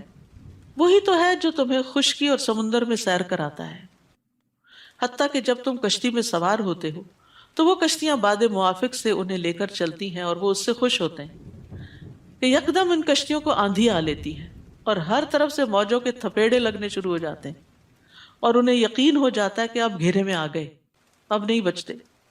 تو اس وقت عبادت کو اسی کے لیے خالص کرتے ہوئے اللہ سے دعا مانگتے ہیں. دعا بھی عبادت ہے کہ اگر تو نے ہمیں اس طوفان سے بچا لیا تو ہم شکر گزار بن کر رہیں گے. یعنی مصیبت کے وقت اللہ کی طرف رجوع کرتے ہیں، اور اللہ تعالیٰ مضطر بے قرار انسان کی دعا سنتا ہے چاہے وہ مسلمان ہو یا نہ ہو. کہنا یہ مقصود ہے کہ جب سارے سہارے ٹوٹ جاتے ہیں، کوئی کام آنے والا نہیں ہوتا، تو پھر سب کو بھول کر صرف اللہ کو پکارتے، اور یہ انسان کی فطرت میں ہے. پھر جب اللہ نے انہیں بچا لیا تو فوراً حق سے منحرف ہو کر زمین میں بغاوت کرنے لگتے ہیں، خشکی پہ اتر کے پھر سے وہی شروع کر دیتے ہیں، وہی شرک، وہی نافرمانی. لوگوں دھیان سے سن لو، تمہاری سرکشی کا وبال تم ہی پر پڑے گا. دنیا کی زندگی کے چند روزہ مزے لوٹ لو، پھر تمہیں ہمارے پاس ہی آنا ہے اور ہم تمہیں بتا دیں گے کہ تم کیا کیا کرتے تھے. یعنی دنیا میں انسان کتنے دن اللہ سے بھاگ سکتا؟ سوچئے، ہم دین کی طرف نہیں آنا چاہتے، نہ آئیں، بھاگیں اللہ سے، بھاگیں بھاگیں بھاگیں. کہاں پہنچیں گے؟ اللہ ہی کے پاس پہنچیں گے. تو پھر بھاگنے کا کیا فائدہ؟ اطاعت کی طرف آ جائیں. جب جانا اسی کے پاس ہے تو اس کو راضی کر لے. انما مثل الحیات الدنیا کما، دنیا کی زندگی کی مثال تو ایسے ہے جیسے ہم نے آسمان سے پانی برسایا. آج صبح خوب دیکھا ہوگا آپ نے برستی بارش کو، جس سے زمین کی نباتات خوب گھنی ہو گئی، جس سے انسان بھی کھاتے ہیں اور چوپائے بھی، حتیٰ کہ زمین اپنی بہار پر آ گئی اور خوشنما معلوم ہونے لگی، ہر طرف سبزہ ہو گیا، اور کھیتی کے مالکوں کو یقین ہو گیا کہ وہ اس پیداوار سے فائدہ اٹھانے پہ قادر ہیں. تو یکا یک رات کو یا دن کو ہمارا عذاب آ پہنچا، تو ہم نے اس کو کٹی ہوئی کھیتی کی طرح بنا دیا، سب برباد ہو گیا. بعض اوقات آپ لگاتے ہیں نا اس سیزن میں پھول، تو ایک دن فراسٹ آ جاتی ہے اور سب کچھ ختم ہو جاتا ہے، جیسے کل وہاں کچھ تھا ہی نہیں. دنیا کی رونقیں تو اس طرح ختم ہو جاتی ہیں. اسی طرح ہم اپنی آیات ان لوگوں کے لیے تفصیل سے بیان کرتے ہیں جو کچھ غور و فکر کرتے ہیں. یاد رکھیے قیامت کے دن دنیا یوں لگے گی جیسے کوئی چیز ہی نہ تھی، انتہائی حقیر. گھر میں، اپنے آپ میں، اولاد میں جن جن چیزوں سے بڑا خوش ہوتے ہیں، امپریس ہوتے ہیں، انسپائر ہوتے ہیں، ان سب چیزوں کے بارے میں سوچئے. آج جائیے اور ضرور دیکھیے. ہوتا ہے نا کہ کوئی پرفیوم آپ کو بڑا پسند ہے، کوئی جیولری آپ کو اپنی بڑی اچھی لگتی ہے، کوئی اپنا ڈریس آپ کو بڑا پسند ہوتا ہے، تو آپ اس کو نہ کسی کو دیتے ہیں، سنبھال سنبھال کے رکھتے ہیں، تھوڑا تھوڑا یوز کرتے ہیں، ختم نہ ہو جائے. کتنی چیزیں ہوتی ہیں جن کے ساتھ ہماری ایموشنل میموریز منسلک ہوتی ہیں. یہ فلاں موقع کی یادگار ہے، یہ فلاں وقتی چیز ہے، نانی دادی پڑنانی کے وقت سے چیزیں لے کے چل رہے ہوتے ہیں. کبھی سوچیں وہ بھی چھوڑ گئے، ہم نے بھی چھوڑ جانا ہے. اس وقت کو ان چیزوں کی سیوا میں نہ استعمال کریں. آگے کی سوچیں وہاں کیا کام آئے گا، وہاں کیا فائدہ دے گا، وہاں کے لیے جمع کریں ان کو. دنیا میں سب سے زیادہ خوشحال شخص جب اس سے پوچھا جائے گا کہ آدم کے بیٹے کبھی تو نے کوئی بھلائی دیکھی، کیا تمہیں کبھی کوئی نعمت چھو کر گزری، کہے گا میرے رب کی قسم میں نے کبھی بھی نہیں کچھ دیکھا. یہ اس شخص کا جواب ہوگا جو دنیا میں سب سے زیادہ خوشحال ہوگا. اور دنیا میں سب سے زیادہ تکلیف اور تنگی والا کہے گا جنت دیکھ کے میں نے کبھی کوئی تکلیف دیکھی نہیں، سب بھول جائے گا. اور جنت کی نعمتیں دیکھ کے دنیا کی یہ حقیر چیزیں جن کو ہم بہت بڑا سمجھتے ہیں، ان کو وہاں لانا نہیں چاہیں گے کہ وہ دنیا میں بڑی قیمتی چیز ہے، مجھے ذرا جنت میں پہنچا دی جائے. نہیں نہیں، اس کی کوئی ویلیو نہیں. اب جن دنیا کی چیزوں کو اب ہم بہت ویلیو دیتے ہیں کچھ بھی نہیں ہے، حقیر ترین ہے اگر یہ اطاعت میں نہیں لگ رہی. ہاں اگر آپ کی گاڑی ہے، آپ کا وقت ہے، کوئی بھی چیز اللہ کی اطاعت میں خیر اور نیکی کے کاموں میں لگ رہا ہے، وہ ورت ہے، وہ وہاں بھی کام آ جائے گا، وہ خوشنما شخص کی شکل میں آپ کے ساتھ آ جائے گا. تو دنیا جو ہے آفات کا گھر ہے، فانی ہے، یہاں کی راحتیں بہت تھوڑی ہیں، اس لیے آخرت کے لیے اپنے آپ کو تھکانا چاہیے. للذین احسنوا الحسنى وزیادہ، جن لوگوں نے اچھے کام کیے ان کے لیے ویسا ہی اچھا بدلہ ہوگا. یعنی ایک صفحے پر دنیا میں جو جو کچھ آپ کر رہے ہیں اس کو جب پلٹا جائے گا آخرت کے دن وہی نکلے گا، اور اس سے بھی زیادہ. اور زیادہ کیا ہے؟ اللہ سبحانہ تعالیٰ کا دیدار. ان کے چہروں پر نہ سیاہی چھائے گی اور نہ ذلت. یہ لوگ جنتی ہیں جس میں وہ ہمیشہ رہیں گے. جب اہل جنت جنت میں چلے جائیں گے تو اللہ تبارک و تعالیٰ ان سے فرمائیں گے کیا تم مزید کچھ چاہتے ہو؟ وہ عرض کریں گے کیا تو نے ہمارے چہروں کو روشن نہیں کر دیا؟ کیا تو نے ہمیں جنت میں داخل نہیں کر دیا؟ کیا تو نے ہمیں آگ سے نجات نہیں دے دی؟ تو اللہ تعالیٰ ان کے درمیان سے اپنا حجاب ہٹا دے گا. جنتی اللہ تعالیٰ کا دیدار کریں گے تو جو کچھ انہیں ملا ہوگا ان میں سے سب سے زیادہ محبوب ترین چیز ان کے لیے رب کا دیدار ہوگا، جس کے بعد انہیں باقی چیزیں بہت چھوٹی لگیں گی. تو جو اللہ کی رضا اور اس کے دیدار اور اس کے چہرے کے لیے نیک عمل کرتے ہیں وہی اس کو پا سکیں گے. اور جن لوگوں نے برے برے کام کیے ان کو اتنا ہی بدلہ ملے گا جتنی ان کی برائی ہے، نہ کم نہ زیادہ. ان پر ذلت چھائی ہوئی ہوگی، کوئی انہیں اللہ سے بچانے والا نہ ہوگا. ان کے چہروں پر ایسی تاریکی چھائی ہوگی جیسے ان پر تاریک رات کے پردے پڑے ہوئے ہوں.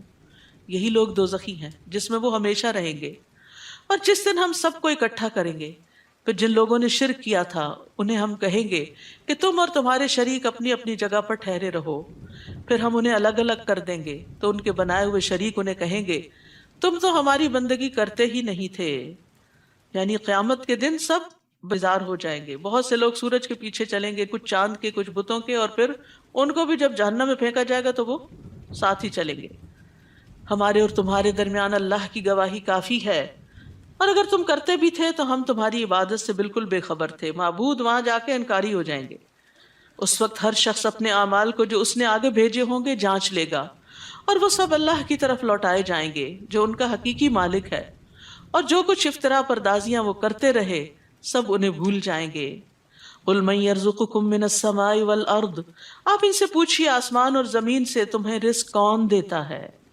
سوچے انسان، پانی ہو، چارہ ہو، کھانا ہو، کہاں سے آتا ہے؟ اللہ پانی نہ برسائے تو پانی ختم ہو جائے آپ کا، برف نہ پڑے تو ذخیرے ختم ہو جائیں، زمین کچھ نہ اگائے تو کھانے کو کچھ نہ ملے۔ یا وہ کون ہے جو سماعت اور بینائی کی قوتوں کا مالک ہے؟ کون ہے جو مردہ سے زندہ کو اور زندہ سے مردہ کو نکالتا ہے؟ کون ہے جو کائنات کا نظام چلا رہا ہے؟ وہ فوراً بول اٹھیں گے کہ اللہ۔ پھر ان سے کہیے کہ تم اس سے ڈرتے کیوں نہیں جب سب کچھ کر وہ رہا ہے، خالق وہ ہے، رازق وہ ہے، مالک وہ ہے، تو اس کی عبادت کیوں نہیں کرتے؟ اس کے آگے کیوں نہیں جھکتے؟ اس سے ڈرتے کیوں نہیں؟ یہ ہے اللہ تمہارا حقیقی رب۔ پھر حق کے بعد سوائے گمراہی کے کیا باقی رہ جاتا ہے؟ پھر تم کدھر سے پھرائے جا رہے ہو؟ اس طرح آپ کے رب کی بات ان بد کرداروں پر صادق آ گئی کہ وہ کبھی ایمان نہ لائیں گے۔ آپ ان سے پوچھئے تمہارے شریکوں میں کوئی ایسا بھی ہے جو تخلیق کی ابتدا بھی کرتا ہو پھر اسے دوبارہ بھی پیدا کر سکے؟ آپ کہیے اللہ ہی خلقت کی ابتدا بھی کرتا ہے پھر دوبارہ بھی وہی پیدا کرے گا، پھر تم یہ کس الٹی راہ پہ چلائے جا رہے ہو؟ آپ ان سے پوچھئے تمہارے شریکوں میں کوئی ایسا بھی ہے جو حق کی طرف رہنمائی کر سکے؟ آپ کہیے اللہ ہی حق کی طرف رہنمائی کرتا ہے۔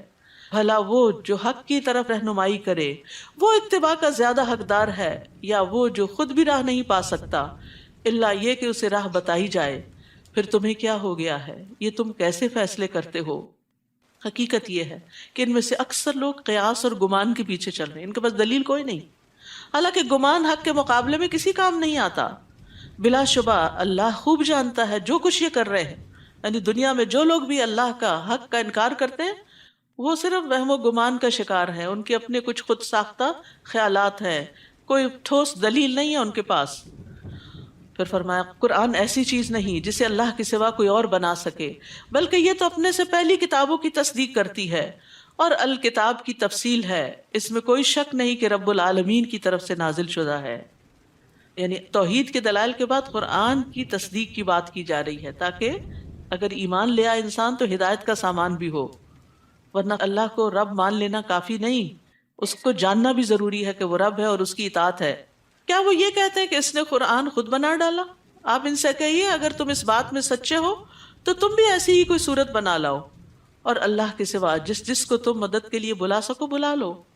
بلکہ انہوں نے اس چیز کو جھٹلا دیا جس کا وہ اپنے علم سے احاطہ نہ کر سکے، حالانکہ ابھی تک اس کا انجام سامنے ہی نہیں آیا۔ اسی طرح ان لوگوں نے بھی جھٹلا دیا جو ان سے پہلے تھے، پھر دیکھ لو ظالموں کا کیا انجام ہوا۔ اور ان میں سے تو کچھ ایسے ہیں جو اس قرآن پر ایمان لاتے ہیں، کچھ نہیں لاتے، اور آپ کا رب ان مفسدوں کو خوب جانتا ہے۔ اور اگر وہ آپ کو جھٹلا دیں تو ان سے کہیے کہ میرے لیے میرا عمل، تمہارے لیے تمہارا عمل۔ یعنی ایک دائی کو مطمئن ہونا چاہیے بتانے کے بعد اور اپنے عمل پہ پھر توجہ دینی چاہیے۔ تم اس سے بری ذمہ ہو جو میں کرتا ہوں، اور میں اس سے بری ذمہ ہوں جو تم کر رہے ہو۔ وَمِنْهُمْ مَن يَسْتَمِعُونَ إِلَيْكَ، اور ان میں سے کچھ ایسے ہیں جو آپ کی باتیں سنتے تو ہیں مگر کیا آپ بہروں کو سنا سکتے ہیں خواہ وہ کچھ بھی سمجھ نہ سکتے ہوں؟ یعنی کان ہے، دل مردہ ہے، اندر کچھ نہیں جاتا۔ تو یاد رکھیے صرف سنتے جانا اور عمل کچھ نہ کرنا انسان کے لیے ہلاکت کا باعث ہے۔ نبی صلی اللہ علیہ وسلم نے ایک دفعہ ممبر پہ فرمایا تم رحم کرو تم پہ رحم کیا جائے گا، معاف کر دو اللہ تمہیں معاف کر دے گا۔ ہلاکت ہے ان لوگوں کے لیے جو صرف باتیں سنتے ہی ہیں، یعنی کرتے نہیں پھر اس پہ عمل۔ ہلاکت ہے ان لوگوں کے لیے جو اپنے گناہوں پر جانتے بوجھتے اصرار کرتے ہیں اور ڈٹے رہتے ہیں۔ اور کچھ ایسے ہیں جو آپ کی طرف دیکھتے ہیں، سنتے نہیں بس صرف دیکھ رہے ہوتے ہیں۔ تو کیا آپ اندھوں کو راہ دکھا سکتے ہیں خواہ وہ کچھ دیکھتے بھالتے نہ ہو؟ یاد رکھیے مومن اور کافر کی بصیرت میں فرق ہوتا ہے۔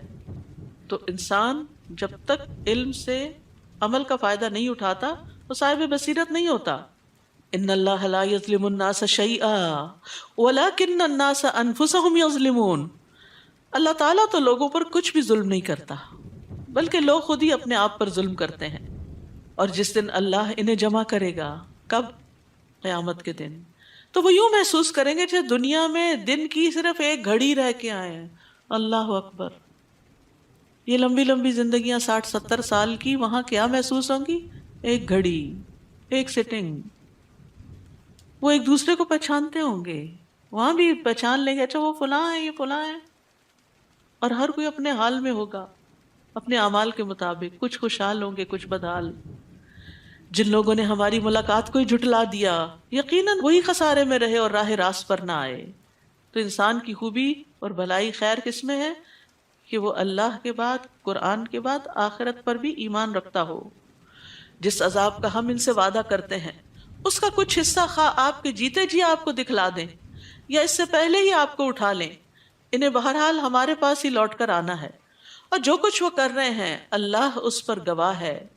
ہر امت کے لیے ایک رسول ہے، پھر جب ان کے پاس رسول آتا ہے تو پورے انصاف کے ساتھ ان کا فیصلہ چکا دیا جاتا ہے اور ان پر ظلم نہیں کیا جاتا. نیز وہ یہ پوچھتے ہیں کہ اگر تم سچے ہو تو جو دھمکی تم ہمیں دے رہے ہو وہ کب پوری ہوگی، یعنی قیامت آنے کی. آپ ان سے کہہ دیجئے مجھے تو اپنے بھی نفع و نقصان کا کچھ اختیار نہیں مگر جو اللہ کی مشیت ہو. ہر امت کے لیے مہلت کی ایک مدت ہے، جب ان کی یہ مدت پوری ہو جاتی ہے تو پھر ایک گھڑی کی بھی تقدیم و تاخیر نہیں ہوتی. انسانوں کی موت کا وقت، پرندوں کی موت کا وقت، دنیا کی موت کا وقت سب لکھا ہوا ہے اور مقرر وقت پر وہ آ پہنچتی ہے. آپ ان سے پوچھئے ذرا سوچو تو اگر تم پر اللہ کا عذاب رات کو یا دن کو آ جائے تو پھر مجرم لوگ آخر کس چیز کی جلدی مچا رہے ہیں؟ کیا وہ عذاب جب واقع ہو جائے گا تو اس وقت تم ایمان لاؤ گے؟ اب تمہیں یقین آیا جبکہ اسی کے لیے تو تم جلدی مچا رہے تھے. یعنی موت کے وقت انسان کے سامنے حقیقت کھل جاتی، یا کسی آفت کے ساتھ انسان گھر جائے تو اس کو پتہ چل جاتا ہے کہ قوت اللہ ہی کی، سچائی وہی ہے جو قرآن و سنت میں ہمیں بتا دی گئی تھی. پھر ظالموں سے کہا جائے گا کہ ابدی عذاب کا مزہ چکھو، یہ تمہیں انہی کاموں کا بدلہ دیا جاتا ہے جو تم کرتے رہے. نیز وہ آپ سے پوچھتے ہیں آیا یہ واقعی سچ ہے؟ یعنی شک ہے انہیں قیامت کے آنے میں. آپ ان سے کہیے میرے رب کی قسم یہ بالکل سچ ہے اور تم اسے روک نہیں سکتے. جس کسی نے بھی ظلم کیا ہوگا اگر اس کے پاس روئے زمین کی دولت بھی ہو تو اس عذاب سے بچنے کے لیے دینے پہ آمادہ ہو جائے گا، اور جب وہ عذاب دیکھیں گے تو اپنی ندامت کو چھپائیں گے. ان کا فیصلہ پورے انصاف سے کیا جائے گا اور ان پر کچھ ظلم نہ ہوگا. سن لو جو کچھ آسمانوں اور زمین میں ہے سب اللہ ہی کا ہے. سن لو اللہ کا وعدہ سچا ہے مگر اکثر لوگ جانتے نہیں. هو یحیی و یمیت و الیہ ترجعون، وہی زندہ کرتا ہے اور موت دیتا ہے اور اسی کی طرف تم لوٹ کر جاؤ گے. یا ایہا الناس، اے لوگو، قد جاءتکم موعظۃ من ربکم وشفاء لما فی الصدور وہدی ورحمۃ للمؤمنین.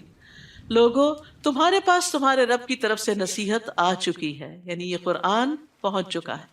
یہ دلوں کے امراض کی شفا ہے، دلوں کی بے چینیوں کا علاج ہے. اللہ کا وعدہ سچا ہے اور مومنوں کے لیے ہدایت اور رحمت ہے. قرآن سینے کی بیماریوں کی شفا، یعنی دلوں سے گھٹن اور تنگی اور وسوسے اور برے خیالات اور فاسد ارادے اور بری نیتیں جو شیطان انسان کے دل میں ڈالتا ہے ان سب کو نکال دیتا ہے اور انسان کو اندر سے صاف ستھرا کر دیتا ہے. اسی طرح قرآن مجید عام بیماریوں کے لیے بھی شفا ہے، خاص طور پر سورۃ الفاتحہ. ابن قیم کہتے ہیں دلوں اور جسموں کی بیماریوں میں سے کوئی بیماری ایسی نہیں جس کا علاج اور اس کے سبب کی طرف رہنمائی کا ذریعہ قرآن میں موجود نہ ہو. تو اس نعمت اور اس رحمت اور ہدایت کے آنے پر ہمارا طرز عمل کیا ہونا چاہیے؟ قل بفضل اللہ وبرحمتہ فبذلک فلیفرحوا ھو خیر مما یجمعون. آپ لوگوں سے کہیے یہ کتاب اللہ کے فضل اور اس کی مہربانی سے نازل کی گئی ہے، لہٰذا انہیں اس پر خوش ہونا چاہیے. اس کو پا کر، اس کو پڑھ کے، اس کو سن کے، اس کو سمجھ کے، اس پہ عمل کر کے، اس کے ذریعے اپنا علاج کر کے، یہ ان تمام چیزوں سے بہتر ہے جو وہ جمع کر رہے ہیں. یعنی قرآن کو چھوڑ کر لوگ جن اور چیزوں میں مصروف ہیں اور ان کو پریفرنس دیتے ہیں، یہ قرآن اس سے زیادہ بہتر ہے. آپ ان سے کہیے کیا تم نے سوچا کہ اللہ نے تمہارے لیے جو رزق اتارا تھا اس میں سے تم نے خود ہی کسی کو حرام قرار دے لیا اور کسی کو حلال، تو کیا اللہ نے تمہیں اس کی اجازت دی تھی یا تم اللہ پر افتراء کرتے ہو؟ اور جو لوگ اللہ پر جھوٹ باندھتے ہیں ان کا قیامت کے دن کے متعلق کیا خیال ہے؟ اللہ تو سب لوگوں پر مہربان ہے لیکن اکثر لوگ شکر ادا نہیں کرتے. اے نبی تم جس حال میں بھی ہوتے ہو اور قرآن میں سے جو کچھ بھی سناتے ہو، اور اے لوگو جو کام بھی تم کر رہے ہوتے ہو، ہم ہر وقت تمہارے پاس ہوتے ہیں جب تم اس میں مشغول ہوتے ہو۔ زمین اور آسمان میں کوئی ذرہ برابر بھی ایسی چیز نہیں جو آپ کے رب سے چھپی رہ سکے، یعنی رب کے علم نے ہر چیز کو گھیرا ہوا ہے۔ اور ذرے سے بھی چھوٹی، یعنی قرآن کیا بتاتا ہے، ذرے سے بھی چھوٹی چیز ہے، ذرہ بھی ٹوٹ سکتا ہے اور بہت بڑی طاقت بن جاتا ہے، ایٹم بم بن جاتا ہے۔ تو ذرے سے بھی چھوٹی یا اس سے بڑی کوئی بھی چیز ایسی نہیں جو واضح کتاب یعنی لوح محفوظ میں درج نہ ہو، ہر چیز ریکارڈڈ ہے، سبحان اللہ۔ اس لیے کوئی علم گمنے والا نہیں، یعنی اللہ کا علم لکھا ہوا بھی ہے۔ الا ان اولیاء اللہ لا خوف علیہم ولا هم یحزنون، سن لو جو اللہ کے دوست ہیں انہیں نہ کچھ خوف ہوگا نہ وہ غمگین ہوں گے۔ تو مومن پہ دنیاوی غم تو ہوتے ہیں، جیسے نبی صلی اللہ علیہ وسلم بیٹے کی وفات پر غمزدہ ہوئے تھے، لیکن مومن کا غم مستقل طور پہ برقرار نہیں رہتا، وقتی طور پر اس کو غم آتا ہے، پھر قرآن اس کے لیے شفا بن جاتا ہے، اللہ کی ہدایت، اور وہ اس غم سے باہر نکل آتا ہے، یعنی دائمی غم لاحق نہیں ہوتا۔ اسی طرح ذلت کا غم، دشمن کے غلبے کا غم، دین کے اقتدار کے ختم ہونے کا غم، یہ غم ہوتے ہیں، لیکن پھر اللہ تعالیٰ تسلی بھی دیتا ہے۔ نبی صلی اللہ علیہ وسلم نے فرمایا اللہ کے بندوں میں سے کچھ لوگ ایسے بھی ہوں گے جو نہ نبی ہوں گے نہ شہید، مگر قیامت کے دن اللہ کے ہاں ان کے بلند مراتب و منازل کی وجہ سے انبیاء اور شہداء ان پہ رشک کریں گے۔ کتنے خوش قسمت لوگ ہیں۔ صحابہ نے عرض کیا اللہ کے رسول ہمیں بتائیں وہ کون لوگ ہوں گے، کیونکہ ان کو نیکیوں کی حرص تھی۔ آپ نے فرمایا یہ وہ لوگ ہوں گے جو آپس میں اللہ کی کتاب یا اللہ سے محبت کی بنا پہ محبت کرتے تھے۔ ان کی آپس کی محبت اللہ کی کتاب کی وجہ سے تھی، یعنی ان کے درمیان کامن چیز قرآن تھا، حالانکہ ان کا آپس میں نہ کوئی رشتہ تھا، نہ مالی لین دین تھا، کوئی بزنس ڈیلنگز نہیں تھی۔ بس اللہ کی قسم ان کے چہرے پر نور ہوں گے۔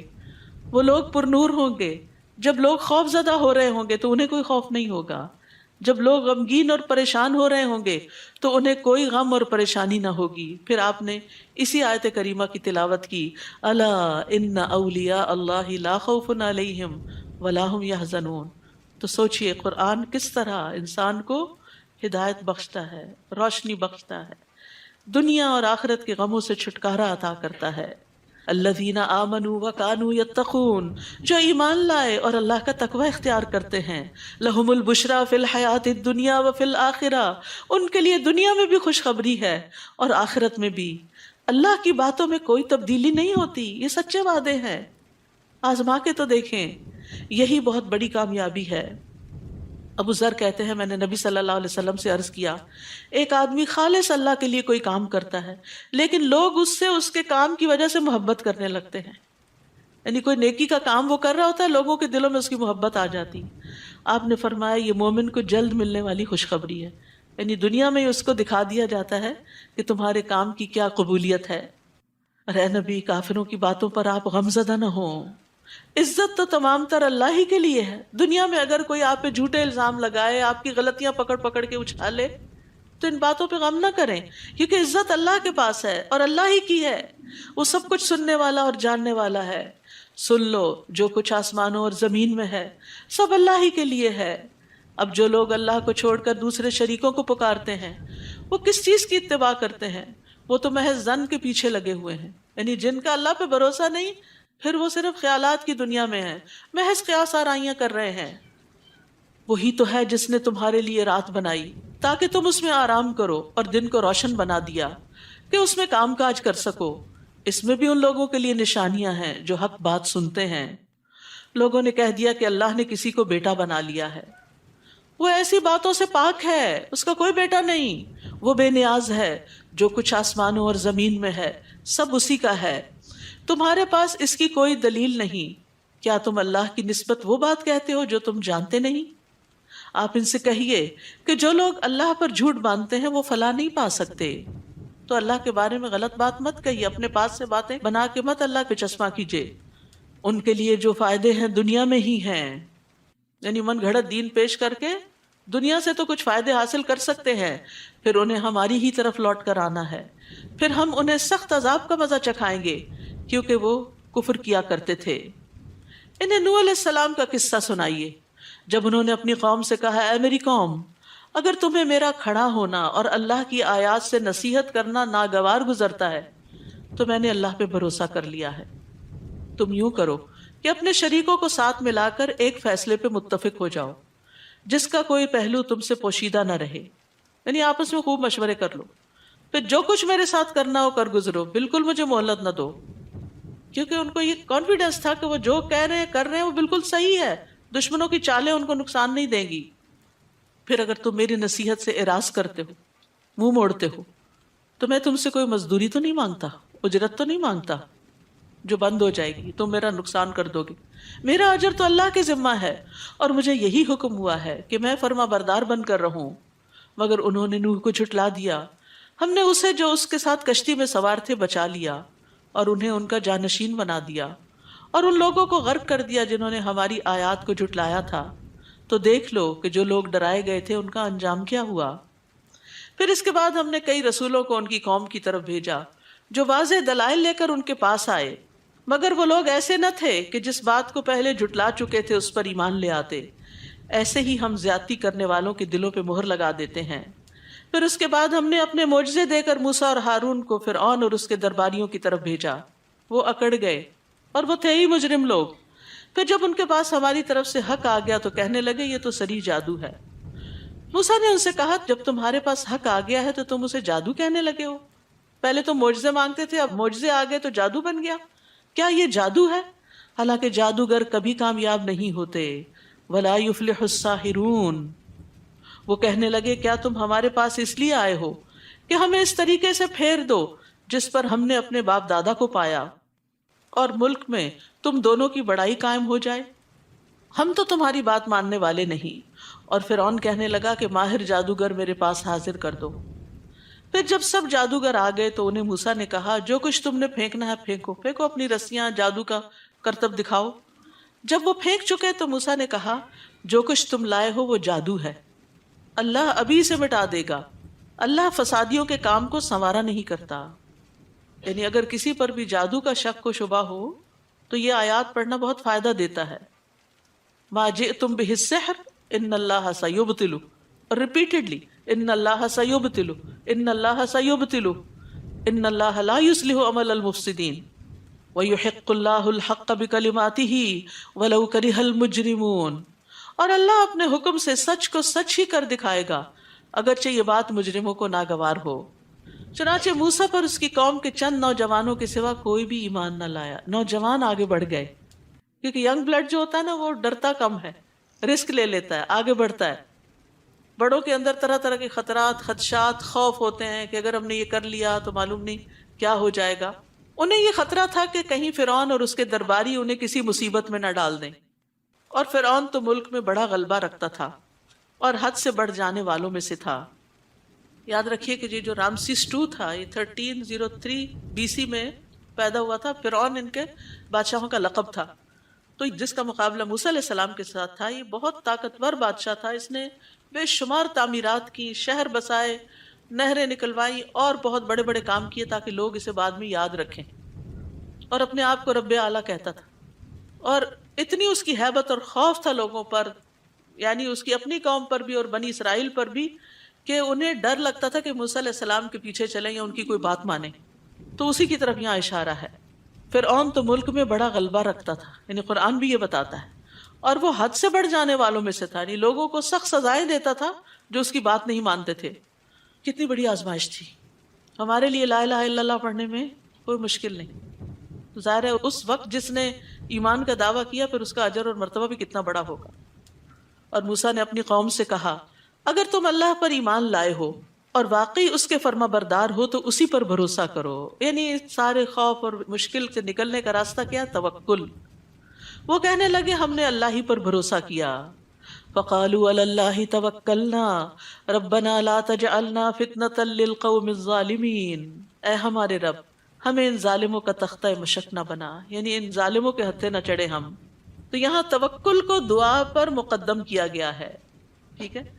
یعنی دعا مانگنے والے پر حق ہے کہ وہ اپنی دعا کی بنیاد اللہ کے توکل پہ رکھے، اللہ پہ بھروسہ کر کے اس سے مانگے کہ وہ ضرور میرا مسئلہ حل کر دے گا۔ اس طرح دعا کی قبولیت کی زیادہ امید کی جا سکتی ہے. اور دعا مانگنے والا یہ خیال نہ کرے کہ توکل دعا مانگنے کے برخلاف ہے، کیونکہ دعا مانگنا مقصد کو پانے کے اسباب میں سے ہے. توکل بھروسہ ہے اور دعا سبب ہے. وَنَجِّنَا بِرَحْمَتِكَ مِنَ الْقَوْمِ الْكَافِرِينَ، اور اپنی رحمت سے ہمیں کافر لوگوں سے بچا لے. ہم نے موسیٰ اور اس کے بھائی کی طرف وحی کی کہ اپنی قوم کے لیے مصر میں گھر منتخب کرو اور ان گھروں کو قبلہ بنا کر نماز قائم کرو اور اہل ایمان کو خوشخبری دے دو. یہاں بہت بڑی نصیحت اور سبق ہے ان لوگوں کے لیے جو آپریشن میں رہتے ہیں، جن کو اپریس کیا جاتا ہے، جن کے ہاں مذہبی آزادی نہیں ہوتی، مسجدوں میں نہیں جا سکتے، اکٹھے بیٹھ نہیں سکتے، کہیں دین کی بات نہیں کر سکتے. یہاں آپ بہت خوش قسمت ہیں کہ آپ کو اپنے دین پر چلنے کی پوری آزادی اور سپورٹ حاصل ہے. تو یہ اللہ کا بہت بڑا انعام ہے کہ انسان کو اپنے دین کے اوپر پریکٹس کی سہولت نصیب ہو. لیکن ہر جگہ ایسا نہیں ہوتا، یہ آزادی ہر جگہ نہیں ہوتی. کچھ جگہ پر اللہ کو ماننے والے بڑے پسے ہوئے بھی ہوتے ہیں، تو ان کو پھر بہت بڑے بڑے اجتماعات اور بڑی بڑی جگہوں پہ اکٹھا ہونے کے بجائے کیا کرنا چاہیے کہ جہاں موجود ہیں وہیں پر ہی اللہ کا نام لیں. یعنی حالات تو ایک جیسے نہیں رہتے، کبھی آپ بڑا کام کر لیتے ہیں اور کبھی آپ نہیں کر سکتے. تو جہاں جیسے بھی حالات ہو اس کے مطابق اسٹریٹجی بنائیں.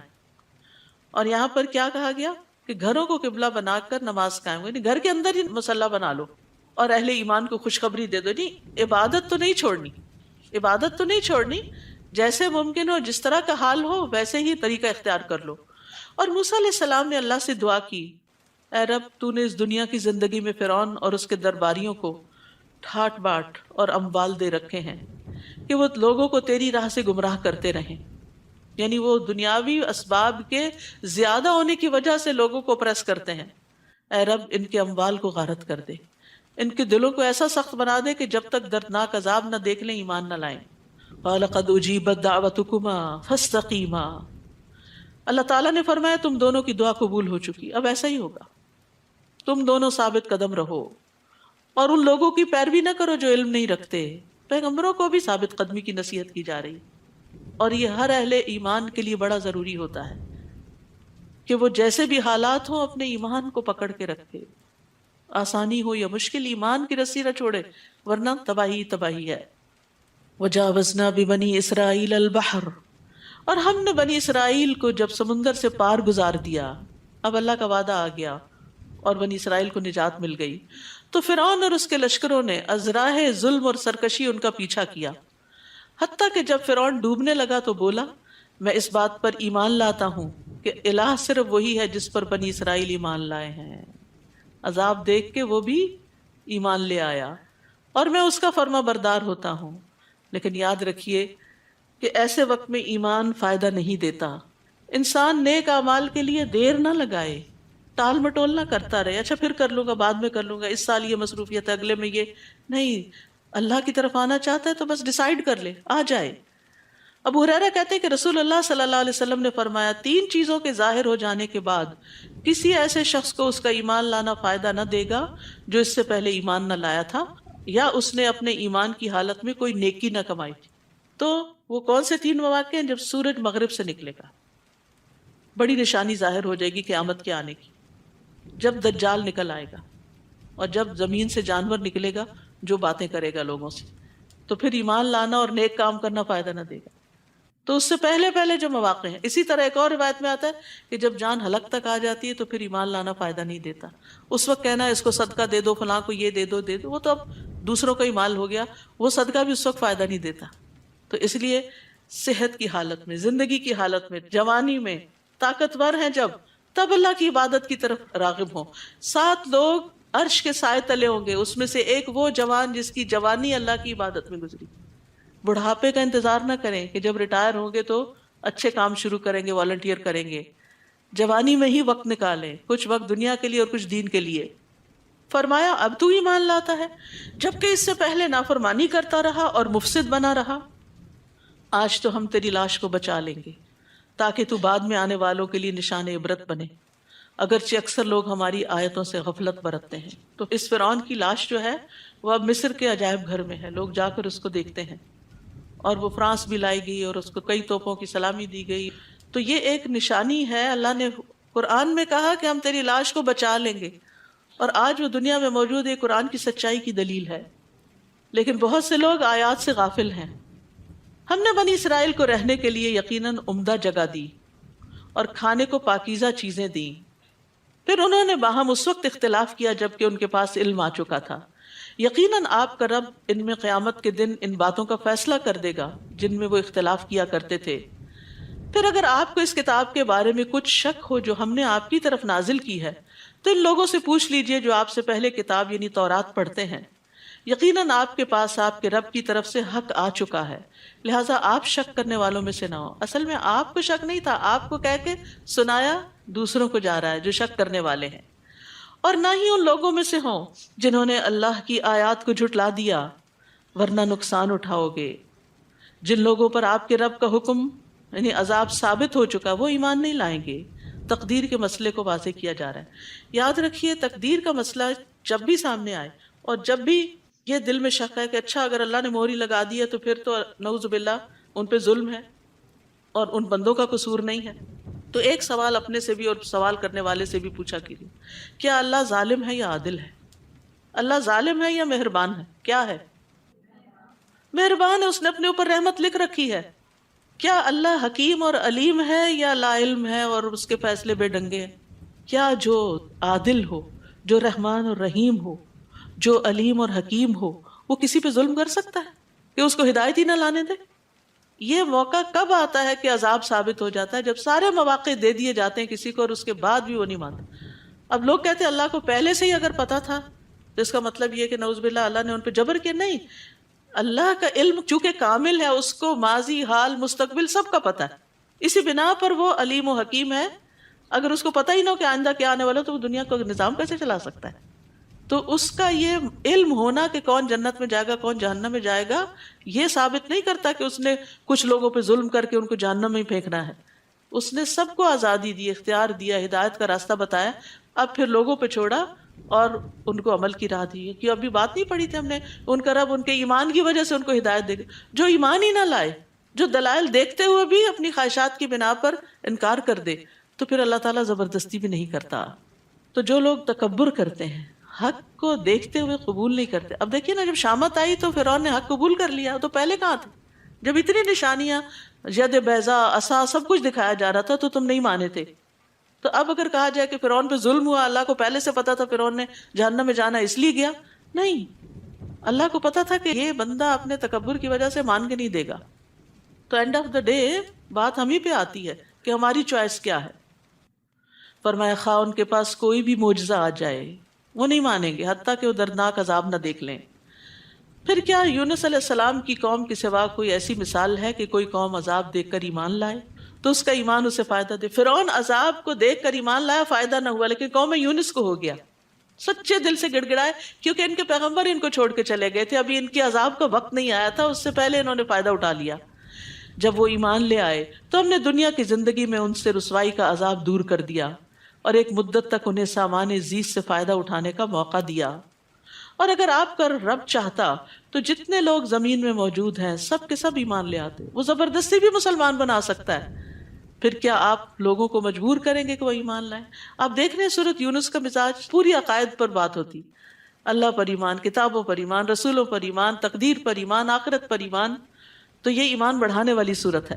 پھر فرمایا کسی کے لیے یہ ممکن نہیں کہ وہ اللہ کے اذن کے بغیر ایمان لائے، اور اللہ تو ان لوگوں پر گندگی ڈالتا ہے جو عقل سے کام نہیں لیتے، یعنی عقل استعمال نہیں کرتے، ہدایت پاتے نہیں، تو پھر اللہ تعالیٰ بھی توفیق چھین لیتا ہے. آپ ان سے کہیے ذرا دیکھو تو آسمان اور زمین میں کچھ نشانیاں ہیں، مگر جو لوگ ایمان لانا ہی نہ چاہیں یہ نشانیاں اور تنبیہات ان کے کس کام آ سکتی ہیں؟ یعنی جو ہدایت چاہتا ہے اس کے لیے بڑے بڑے دلائل موجود ہیں. کیا یہ لوگ اس بات کا انتظار کر رہے ہیں کہ ان پر ویسے ہی برے دن آئے جیسے ان سے پہلے گزرے ہوئے لوگوں پر آ چکے، پچھلی قوموں کی طرح عذاب آئے؟ آپ ان سے کہیے اچھا تم بھی انتظار کرو اور میں بھی تمہارے ساتھ انتظار کرتا ہوں. پھر ہم رسولوں اور ایمان لانے والوں کو بچا لیتے ہیں. پچھلی ساری قوموں کا انجام یہی ہوا. یہی ہمارا طریقہ ہے کہ مومنوں کو بچا لینا ہمارے ذمہ ہوتا ہے. یہ اللہ کی خاص مدد ہوتی ہے. قل یا ایھا الناس، کہہ دیجئے اے لوگو اگر میرے دین کے بارے میں تمہیں کوئی شک ہے تو میں ان کی عبادت نہ کروں گا جن کی تم اللہ کو چھوڑ کر عبادت کر رہے ہو. میں تو اسی اللہ کی عبادت کرتا ہوں جو تمہیں موت دیتا ہے کہ تم موت کے وقت اپنے آپ کو بچا نہیں سکتے، عاجز ہو. اور مجھے یہی حکم ہوا ہے کہ میں ایمان لانے والوں میں سے ہو جاؤں. کس طرح عاجز کیا گیا؟ کوئی ڈاکٹر، کوئی دنیا کا بڑے سے بڑا انسان کسی کو موت کے منہ سے نہیں نکال سکتا. موت انسان کو عاجز کر کے رکھ دیتی. موت بتاتی ہے کہ کوئی اور ہے جس کا حکم چلتا ہے.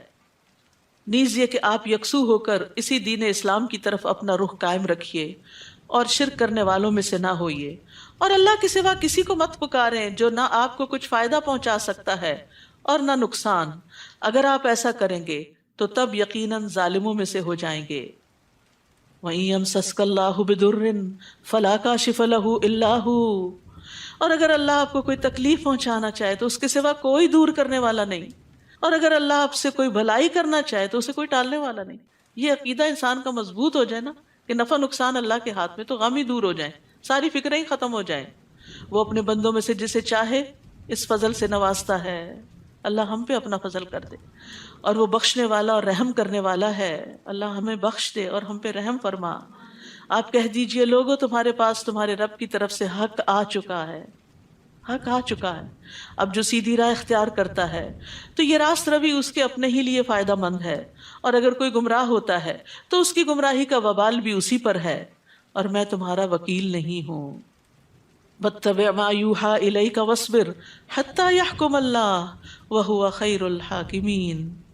آپ کی طرف جو وحی کی جاتی ہے اس کی پیروی کیجئے اور صبر کیجئے حتیٰ کہ اللہ فیصلہ کر دے، اور وہ سب سے بہتر فیصلہ کرنے والا ہے.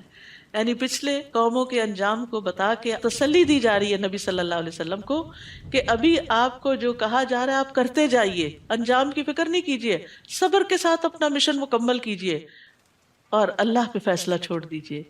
وہ بہترین فیصلہ کرتا ہے، وہ انصاف کرنے والا ہے، وہ آپ کی کوششوں کو کبھی ضائع نہیں ہونے دے گا. تو یاد رکھیے صبر اور نیک اعمال لازم و ملزوم ہوتے ہیں. وحی کی اتباع کرنا اور پھر اس کی پیروی کرنا، یہ سب ایمان کا حصہ ہے. سورۃ ہود. بسم اللہ الرحمن الرحیم. الف لام را کتاب احکمت آیاتہ ثم فصلت من لدن حکیم خبیر. الف لام را، یہ ایسی کتاب ہے جس کی آیات کو محکم بنایا گیا ہے اور یہ حکیم و خبیر ہستی کی طرف سے تفصیلاً بیان کی گئی. یعنی کم الفاظ میں جامع مضامین ہے اس کے اندر. اللہ تعبدوا الا اللہ، کیا ہے اس کا میسج سورت کا؟ کہ اللہ کے سوا کسی کی عبادت نہ کرو. توحید کی دعوت ہے. اننی لکم منہ نذیر و بشیر، میں یقیناً اس کی طرف سے تمہارے لیے ڈرانے والا بھی ہوں اور بشارت دینے والا بھی. اور کیا کرو عبادت کے علاوہ؟ وَأَنِ اسْتَغْفِرُوا رَبَّكُمْ ثُمَّ تُوبُوا إِلَيْهِ، اور یہ کہ اپنے رب سے معافی مانگو اور اس کے حضور توبہ کرو. استغفار وہ ایک خاص مدت تک تمہیں اچھا سامان زندگی دے گا. اس سے پتہ چلتا ہے کہ توبہ استغفار سے دنیا میں بھی انسان کے لیے رزق کی فراوانی ہوتی ہے، اور ہر صاحب فضل کو اس کا فضل عطا کرے گا. اور اگر تم منہ پھیرتے ہو تو میں تمہارے حق میں بڑے ہولناک دن کے عذاب سے ڈرتا ہوں. الی اللہ مرجعکم وہو علی کل شیء قدیر، تمہیں اللہ ہی کی طرف لوٹ کر جانا ہے اور وہ ہر چیز پر قادر ہے.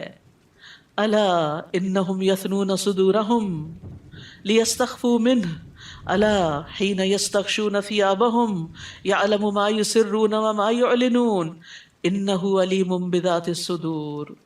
دیکھو جب لوگ اپنے سینوں کو موڑتے ہیں تاکہ اللہ سے چھپے رہیں اور یہ اپنے آپ کو کپڑوں سے ڈھانپتے ہیں، اس وقت اللہ سب کچھ جانتا ہے جو وہ چھپاتے ہیں اور جو وہ ظاہر کرتے ہیں، کیونکہ وہ سینوں کے راز تک جاننے والا ہے. تو اس بات پر ایمان ہونا چاہیے کہ اللہ کا علم ہر چیز پر چھایا ہوا ہے، وہ کھلی اور چھپی ساری باتوں کو جاننے والا ہے. اس لیے اس کے ساتھ اپنا معاملہ درست کر لینا چاہیے. وآخر دعوانا ان الحمد للہ رب العالمین. سبحانک اللہم وبحمدک اشہد ان لا الہ الا انت استغفرک واتوب الیک. السلام علیکم ورحمۃ اللہ وبرکاتہ.